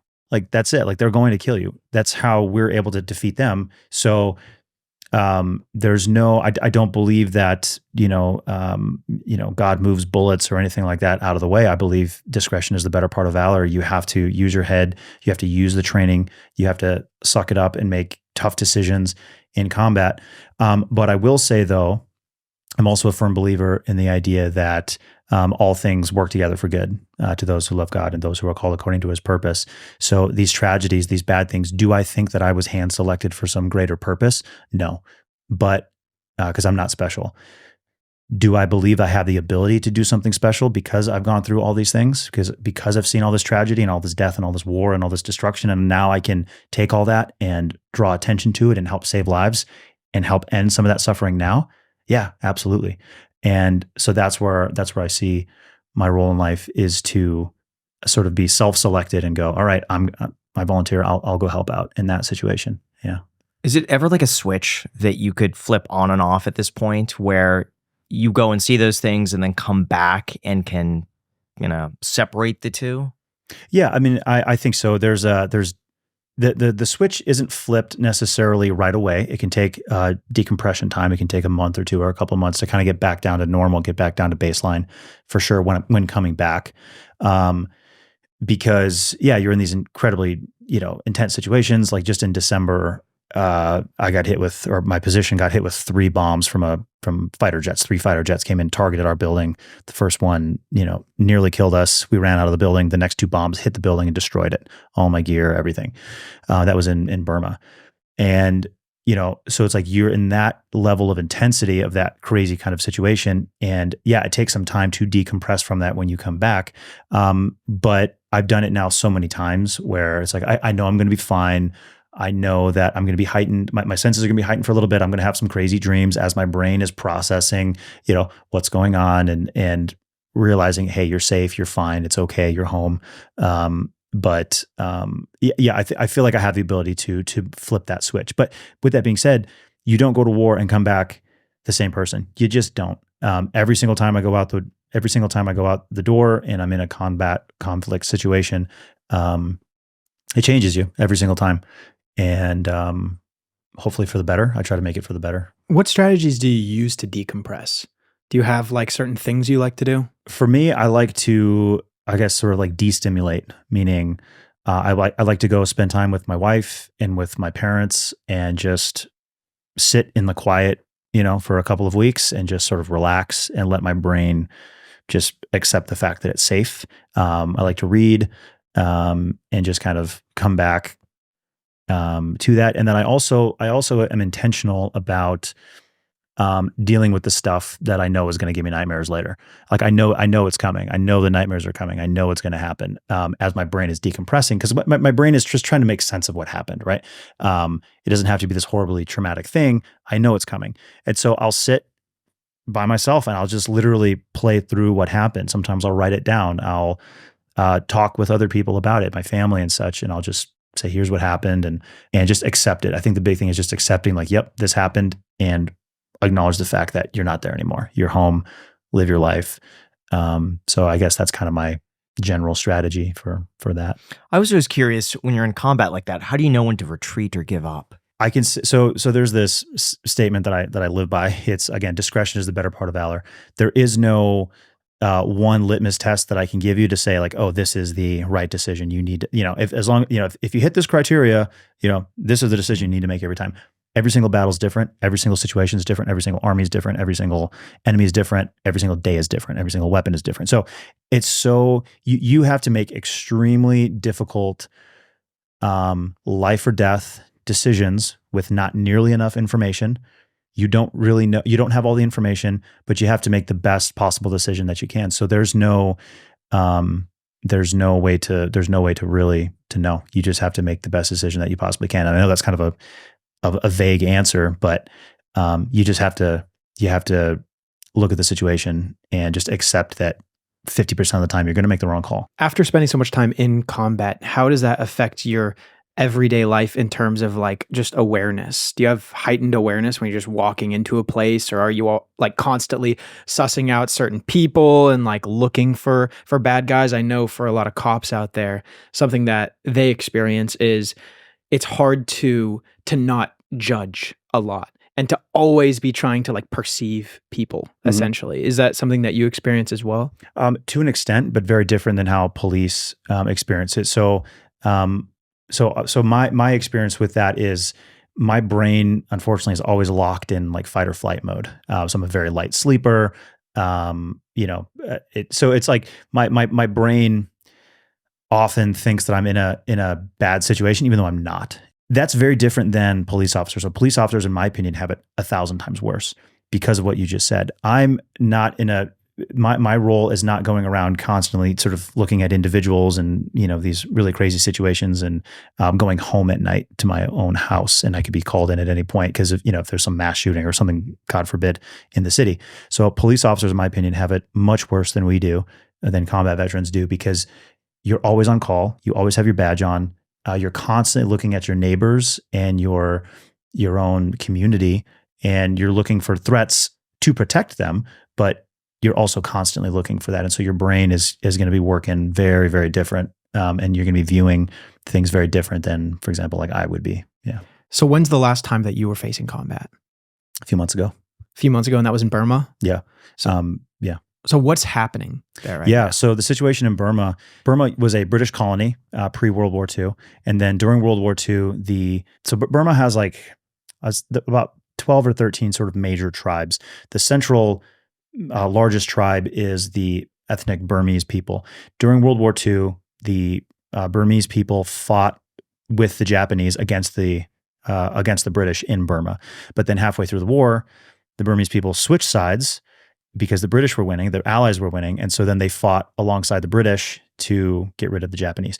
Now, when that happened, the British left Burma ultimately, and basically the Burmese were left in power with all this weapons and all this kind of stuff. And so then what happened was, unfortunately, the Burmese generals got power, and so they basically started trying to subjugate the entire country and all the other ethnic minority groups. Again, it's not all Burmese people. It's like just the people who got in control of the Burmese army. So what's been going on is World War II has never ended. And so what's going on in Burma is the Burma army, they basically control the country. They are the central government. It's imagine if the U.S. Army, some U.S. Army general was like, got rid of the president, got rid of Congress, and was like, I'm in charge now, right? That's the situation in Burma.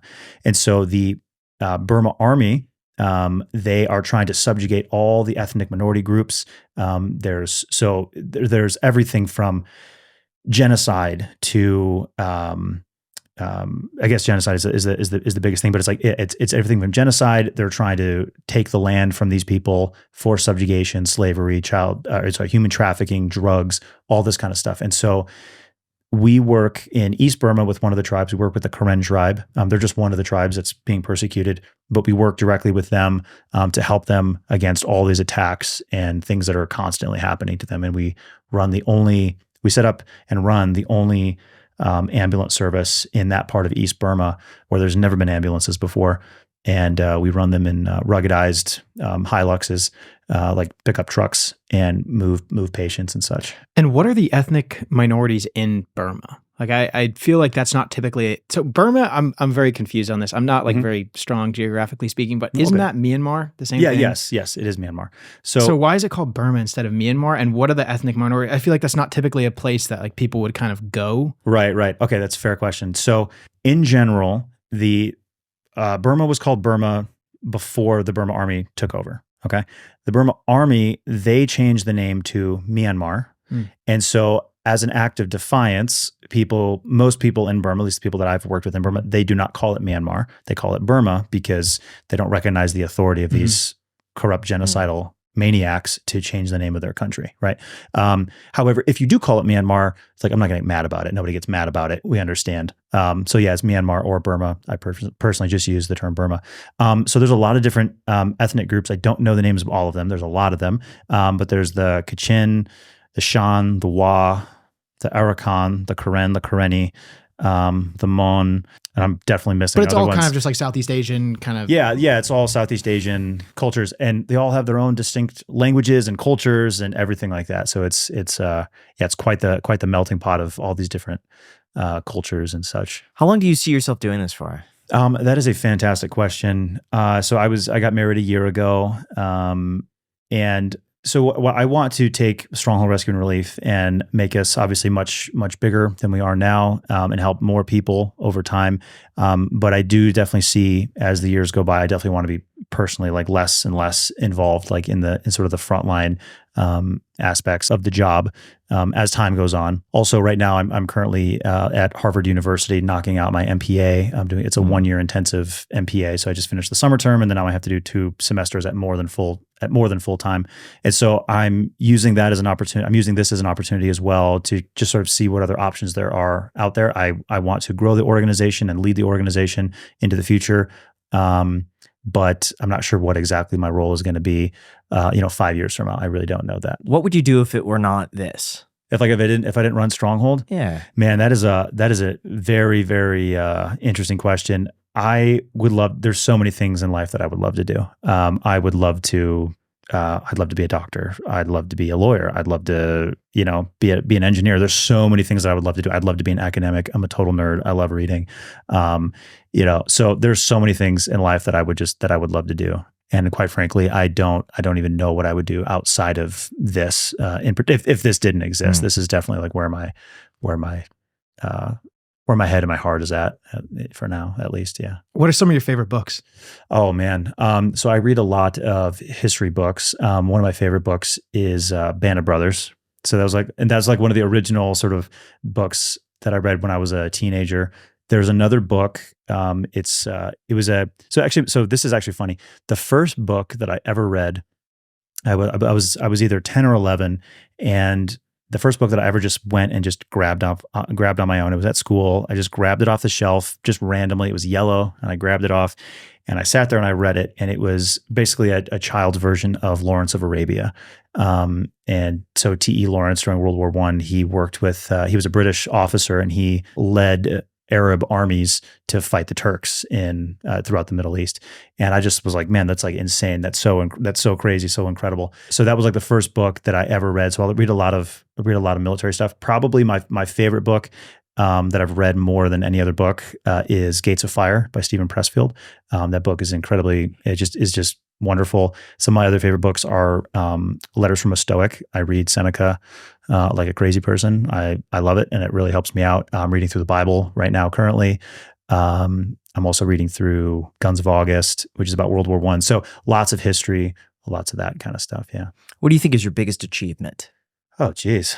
I would say probably the thing I'm most proud of in life is that I was able to dig myself out of that hole back in 2020, 2021, when I was suicidal and hated my life and wanted to give up. I think my biggest achievement in life was not giving up in that moment. Being a SEAL is cool. Being the CEO of a big organization is cool. Going to Harvard's cool, but quite frankly, not giving up in that moment. That was my biggest challenge ever, and that's the thing I'm probably the most proud of. Yeah. If you could credit one thing to being able to escape that hole, would you say it was AA, or was it like a support group, like your family? Or I think probably the single biggest thing that got me through it was my parents, because at the time I didn't know my wife. Probably my parents. My parents were incredibly kind and supportive and understanding, and they let me stay in their house. And again, it was a dark, dark time. Like I was literally sleeping on the floor in my parents' house after having been a SEAL and having done all this other stuff. And then it's like, I lost everything. And was just having a total mental breakdown, My parents are definitely the single biggest thing. My single biggest unfair advantage in life is just good, hardworking Christian middle class parents. You gonna have kids? Yeah, I hope to. Yeah, would love to. I feel like you'd be a pretty good dad from what everything thanks, I've man. looked into so far. Yeah. Yeah, I hope so. I really, really hope so. Yeah. What's your biggest insecurity? Oh man, my biggest insecurity. I would say my biggest insecurity is probably this is more of like my biggest fear. My biggest fear is that I would relapse back into that dark place I was in before. My biggest insecurity is that all the progress I've made in life, that I would kind of throw all that away through addiction or just selfishness or whatever. I would say that's probably my biggest insecurity. What was the impact of Biden pulling out and leaving all the equipment? Oh, we have yet to see the impact of that. So just, I believe it was a week or two ago, the Taliban did a huge parade at Bagram Air Base showing all of the helicopters and the armored vehicles and the machine guns. Yeah. So they just did a huge middle finger to the United States. Think about the terrible things that terrorists were able to do and have been able to do in the past with just a few rifles or just a few box cutters or whatever. Now imagine they have machine guns, night vision goggles, rifles, unlimited ammunition, armored vehicles, helicopters. For the love of God, they have helicopters now. The terrorist attacks that are going to happen in the future, there is a huge danger that they are going to be massive. So that's on the security side. The other thing is, and this is a bit vulgar, but it's the reality. Every single day right now in Afghanistan, there are women and girls who we'll say are in relationships that they do not want to be in, and we'll leave it at that. Mm-hmm.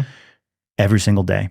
These are girls who had the opportunity to go to school. These are girls who experienced freedom, many of them for the first 10, 15, 20 years of their life. And then it was all snatched away from them. And now they're being sold off to Taliban fighters. They're being married off to Taliban fighters. Families are trying to survive. And the women, because of, and I don't want to go political here, but because of what Joe Biden did every single day, at this exact moment, there are women and girls who are suffering because they are in relationships that they do not want to be in. And again, we all know what we mean here. Mm-hmm. And so that is a dark, dark, dark, evil repercussion of terrible foreign policy. How should that have been handled differently? And what was the reason that we decided to pull out? The pullout from Afghanistan the conversation started under the Trump administration. Mm-hmm. Trump started talking with the Taliban about, okay, how do we end this thing, right? Because it's like, are we going to be there for the next 100 years? There's an argument to be made for that. Or are we just going to, we have to do something. We have to leave at some point. So there was an agreement made with the Taliban that we were going to pull out, and that happened under Trump. Biden comes into office, and then he, from what I understand, the timeline got extended a little bit, and then we just sort of pulled the plug and got out of there. So the argument of whether or not we should have stayed in Afghanistan is one portion of the discussion. So on that end, you can make the argument that we should just completely leave. That's fair. You can also make the argument that, and my personal opinion is, we should have kept a small force there, just keep Bagram Air Base, keep a quick reaction force of Rangers and SEALs and Green Berets, and a few attack helicopters and aircraft, and we can keep the Taliban from controlling the country basically forever. And then that also gives us the ability to project power in that part of the world. And it's just a fraction. It wouldn't cost that much of our actual defense budget. So my personal opinion is we should have just kept a small base there. All right. So that's one side of the argument. The other side of the argument, and the real problem here, is the way that the withdrawal happened. The complete collapse, everything that happened at the Kabul airport, all of that is completely 100% unacceptable. And look, when you're in a historical situation like that, people are going to make mistakes. I do not expect either, the President Biden, I don't expect the Joint Chiefs of Staff, I don't expect all of them to make perfect decisions. Of course not. They're humans. They're dealing with a sort of an unprecedented situation. However, the way that it was handled and all the mistakes that were made and the dozen plus service members who were killed, not to mention all those who were wounded, not to mention the dozens and dozens and dozens of Afghans who were killed during that. Nobody's been held accountable for it, and that's the real problem. Mistakes can be made. Mistakes will be made. I will make mistakes. We will all make mistakes. Nobody's been held accountable for it. Nobody was fired. And so when you look at that, it's a huge slap in the face to every person who fought in Afghanistan. It's a huge slap in the face to every woman who is now married off to some Taliban fighter. It's a huge slap in the face to every little girl who's being sold by her parents so they can have money and survive. It's a huge slap in the face to everything. If you aren't even going to try to hold anybody accountable for what happened. What happened is it's evil. What happened is evil won. And it's completely unacceptable how it went down. How do you think things should change going forward? What do you think needs to be done for that situation? I don't know enough about the situation to sit here and say definitively this is what our foreign policy should be toward Afghanistan. I don't think we've seen the last of Afghanistan. We were talking about this, actually, I was talking with some of the other veterans at Harvard. We were talking about like how long until troops have to go back into Afghanistan, special operations soldiers or the CIA in some way, shape or form. Probably not that long if they're not already there, because there's too much weaponry.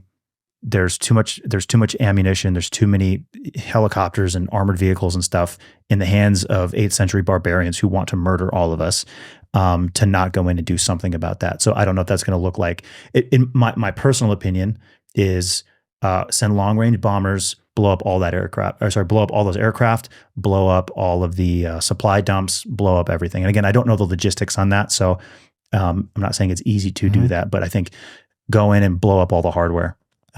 And get rid of it so it can't cause a problem for the future. What do you think is something the average American public is unaware of that they should know about? Well, I think a big thing that's going on right now is if you look at China's aggression in the world.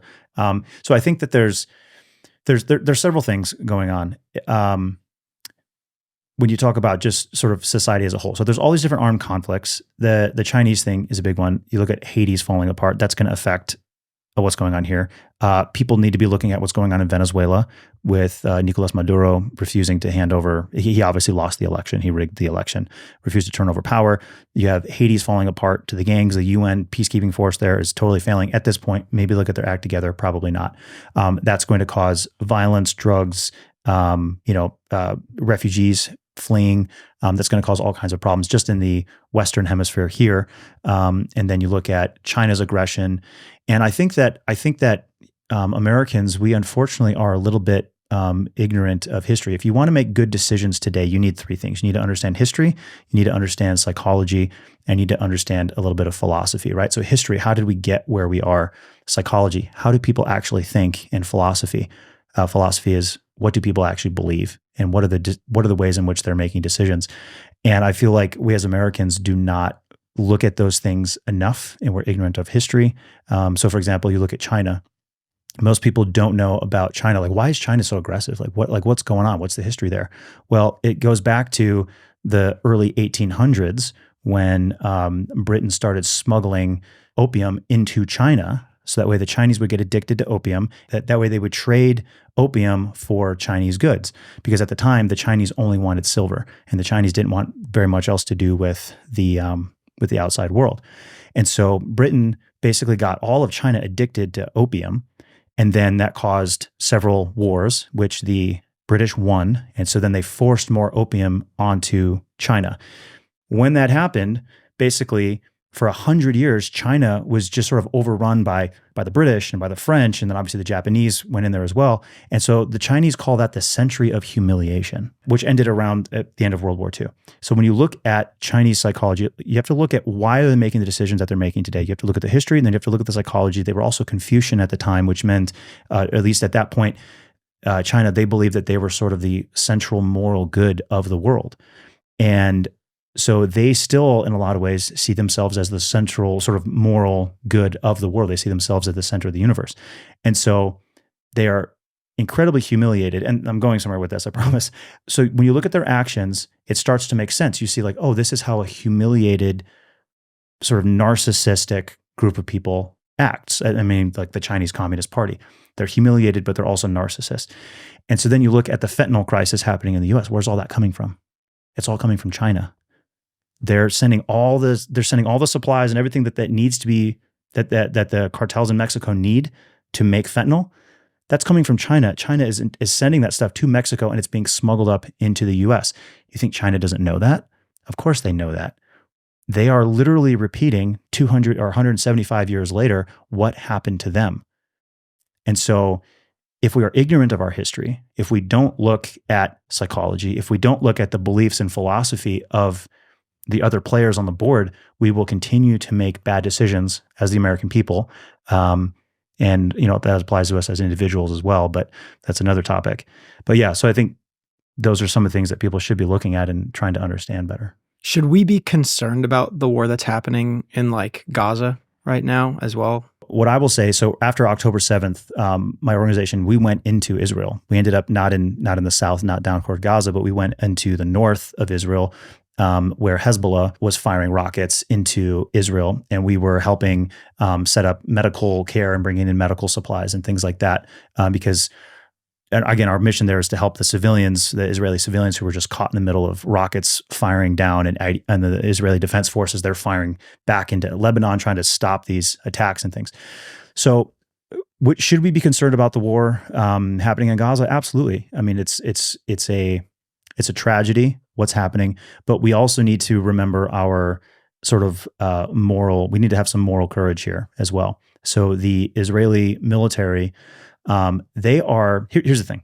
The Israeli military, they are going after hostages right now. I forget the exact number, but if you look at what happened on October 7th, per capita, imagine per capita, it's like 40 9/11s happening in America all on the same day. And hundreds, or I don't remember how many it is, but dozens, I think at this point, still hostages are still stuck in these terror tunnels in Gaza. And so the Israeli military are trying to get their people back. And war is bloody, war is ugly, and they are doing their best to get these people back. And quite frankly, Hamas has done an incredible job of putting out propaganda that it seems like half the world is swallowing, maybe more than half the world is buying into the Hamas propaganda. So let's back up a little bit. We're talking about ISIS. Remember ISIS, ISIS took over a hospital and they kept Iraqi civilians in the hospital with them. That way airstrikes couldn't take out their command center. And so many, many, many Iraqi soldiers were killed fighting ISIS to get them out of that hospital later, whereas an airstrike could have just taken them all out, right? But we all recognize when ISIS does it, we all recognize, oh, that's evil. You don't use civilians as human shields. You are scum. You deserve to be slaughtered, and your entire cause is evil, right? But for whatever reason now, Hamas is doing the same thing. They are keeping Palestinian people. The Hamas is taking over hospitals and churches, or sorry, not churches, but mosques and schools and whatever else, and they are keeping Palestinian people hostage. And so Israeli soldiers are dying to go into these places to try and find these hostages. Make no mistake, Israeli soldiers are dying every day in Gaza to protect Palestinian lives, because at any point the Israelis could just drop a bomb on anything that they want to, but they choose not to. They could carpet bomb and just wipe the entire place off the map if they wanted to. They have the technological ability to do that. But Israeli soldiers and Jewish soldiers are going in there, and Arab Muslim soldiers who are part of Israel. They are going into Gaza and fighting and dying to protect the Palestinian people and to get rid of Hamas. There's no hatred for Palestinian people. Of course, there's going to be some people who are racist and whatever else, and like they're going to be racist no matter what. But they are going in to try to get their hostages back and to try to rescue the Palestinian people who are being held hostage by Hamas. And many of the Palestinian people, some of them support Hamas, but they've been lied to, right? So it's not good that these civilians are supporting Hamas, but quite frankly, they've been lied to by Hamas. And quite frankly, they're at the gunpoint of Hamas as well. And so I think we as the Western world, we need to let Israel finish the job, get their people home. And when I say finish the job, I mean get their people home, get rid of Hamas. And the horror and terror of war is that Hamas is hiding behind civilians, and that's what's causing the massive amount of civilian casualties, which is a tragedy. At the risk of sounding completely ignorant, I mean, Graham and I, we don't talk about any stuff like this because this is not where we research. This is not what we look into. I mean, mostly about finance and entrepreneurship and business and stuff like that. Sometimes health. Ask us about credit scores. But, be able to help. But it's interesting because I do like to try to understand, but I feel like I'm sure a lot of viewers can relate to this. Like even as I just scroll X, I think X is probably the best place to be getting information. Twitter. I feel like it's probably the best place because under one article or post, you can see dissenting opinions and supporting opinions. So I can kind of like get a gauge on both rather than media, which kind of just like throws an agenda down your throat. I still feel like both sides have different, what appears to be facts. So it's not even an interpretation of the same fact, but it appears as though they have completely like facts that completely disagree with one another. Like one side says, oh, look what these Israeli soldiers did. And then, some people say, oh, look what, Hamas is doing. Look what these Palestinians have done, this and that. And it's so hard to try to get an accurate opinion or grasp on what's going on, I guess, without actually talking with someone that's been there. Yeah, no, it absolutely is difficult. And these things are complicated. So this is, again, we have to kind of go back to the values. Regardless of what's happening right now, the arguments that are happening on Twitter, X, in media, whatever, it's about like, oh, the Israelis did this, all the Palestinians did this, right? Because everybody's arguing about the conflict itself that's happening at the moment. Let's all take a deep breath, go back. October 7th, Hamas went into Israel, raped and murdered en masse, and took, I forget the number of hostages, more than 100 hostages, I believe, into the terror tunnels in Gaza. Like, that's fact, done. Hamas are the bad guys, period, done. And if you agree that if you believe that they're the good guys, that's like, okay, cool. Well, now you're supporting terrorism. Like that's on you. And I can't really help you with that. And the Israeli military wants their people back. Imagine what you would do if someone took your wife or your mother and you knew for sure that she was being raped and she was down in some terror tunnel by these people and she'd been held there for months, for 10 months at this point, and you just wanted to get her back.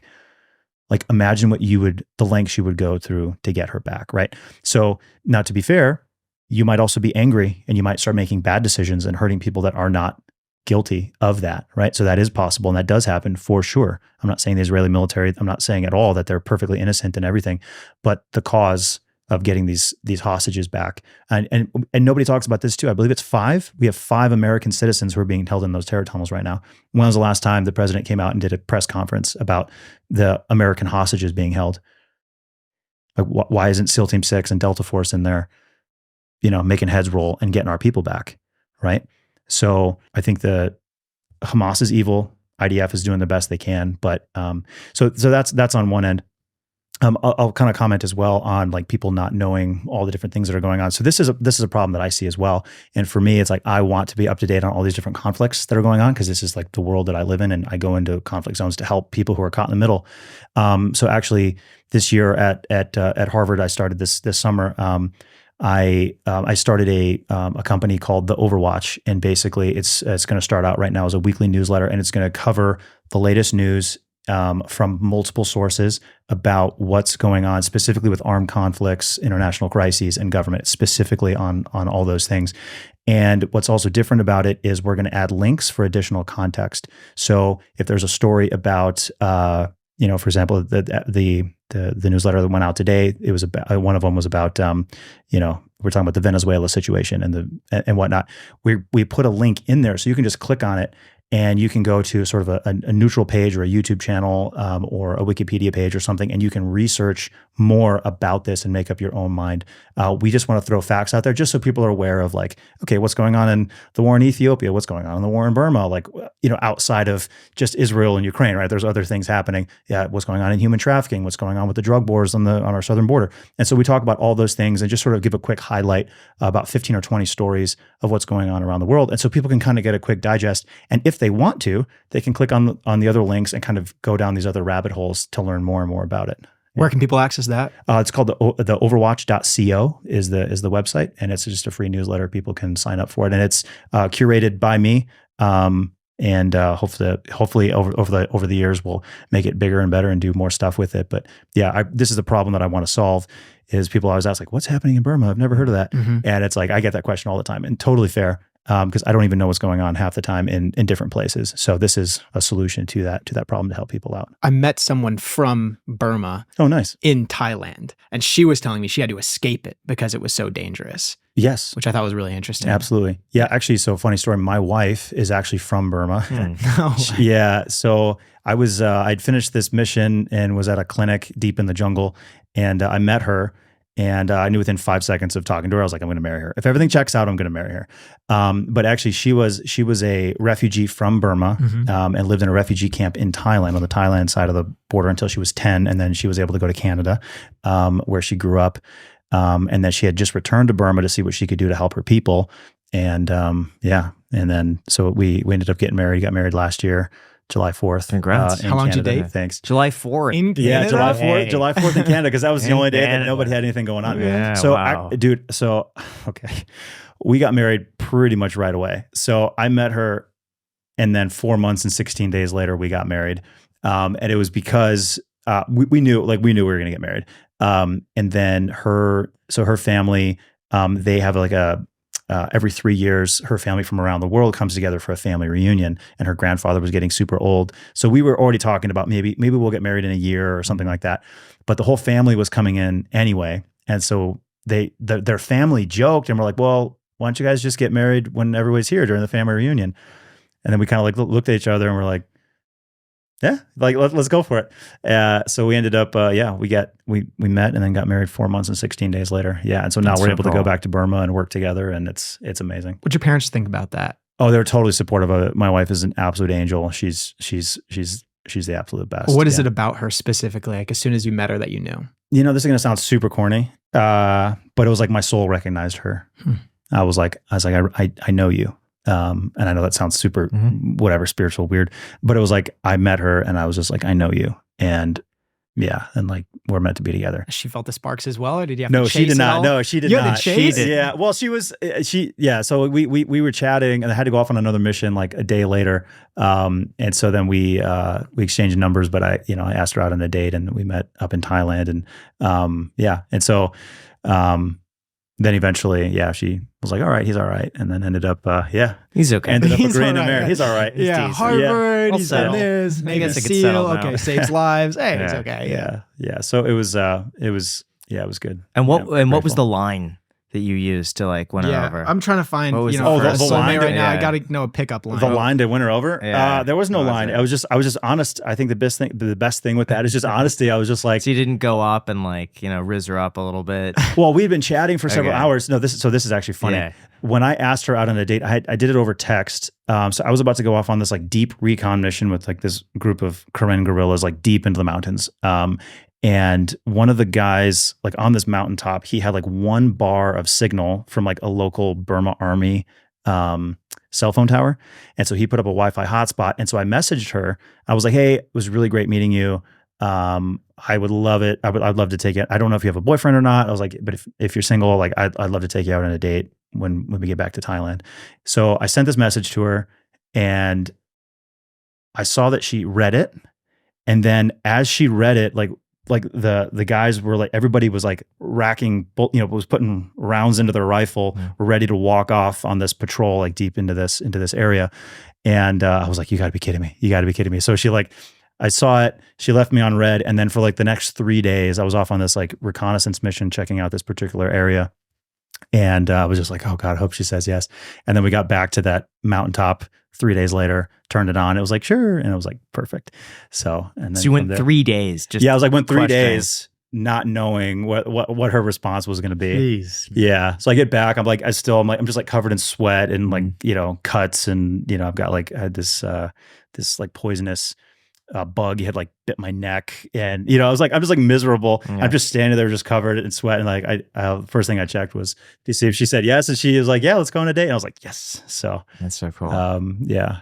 So, yeah. So what do Very you think lucky. is something that the average American could take away from your story to improve their own life? Whether that be just mental performance, overcoming something. What do you think is like the biggest takeaway that you could teach somebody else? I would say it all depends on the different things. One is I would say the story. So the fact of like how I went to a really, really dark place, and I was like, I'm not going to give up. I'm not going to commit suicide. I'm not going to let this defeat me. I'm going to keep trying again and again and again. I'm going to figure out what's up. I would say, so if other people are in a dark spot, don't give up. That's one. Two, if your dark spot is particularly your health and possibly food addiction, like get help with that. Again, I recommend Russell Brand's book, Recovery. And the other thing too is if people aren't sure about God or their faith or whatnot, I would encourage them to read the Bible, check out their local church, and explore that and see what happens in their life. Yeah. So where could our audience go to help you out? Yeah, so if people want to help out our organization, Stronghold Rescue and Relief, they can go to strongholdrescue.org. And then if people want to check out the other newsletter thing about the armed conflicts and all that stuff, they can go to theoverwatch.co. Cool. I'll put all of your info down below in the description. I really appreciate this. Thank you so much for being so open with us. One of my favorite episodes I honestly think we've ever recorded. Like That's that, great. your storytelling Oh my ability gosh. is incredible. And I love how great. candid and honestly transparent you are about it. So it's great. Awesome. Well, thank you guys for having me on. I really appreciate it. Thanks so much. Till next time. Until next time.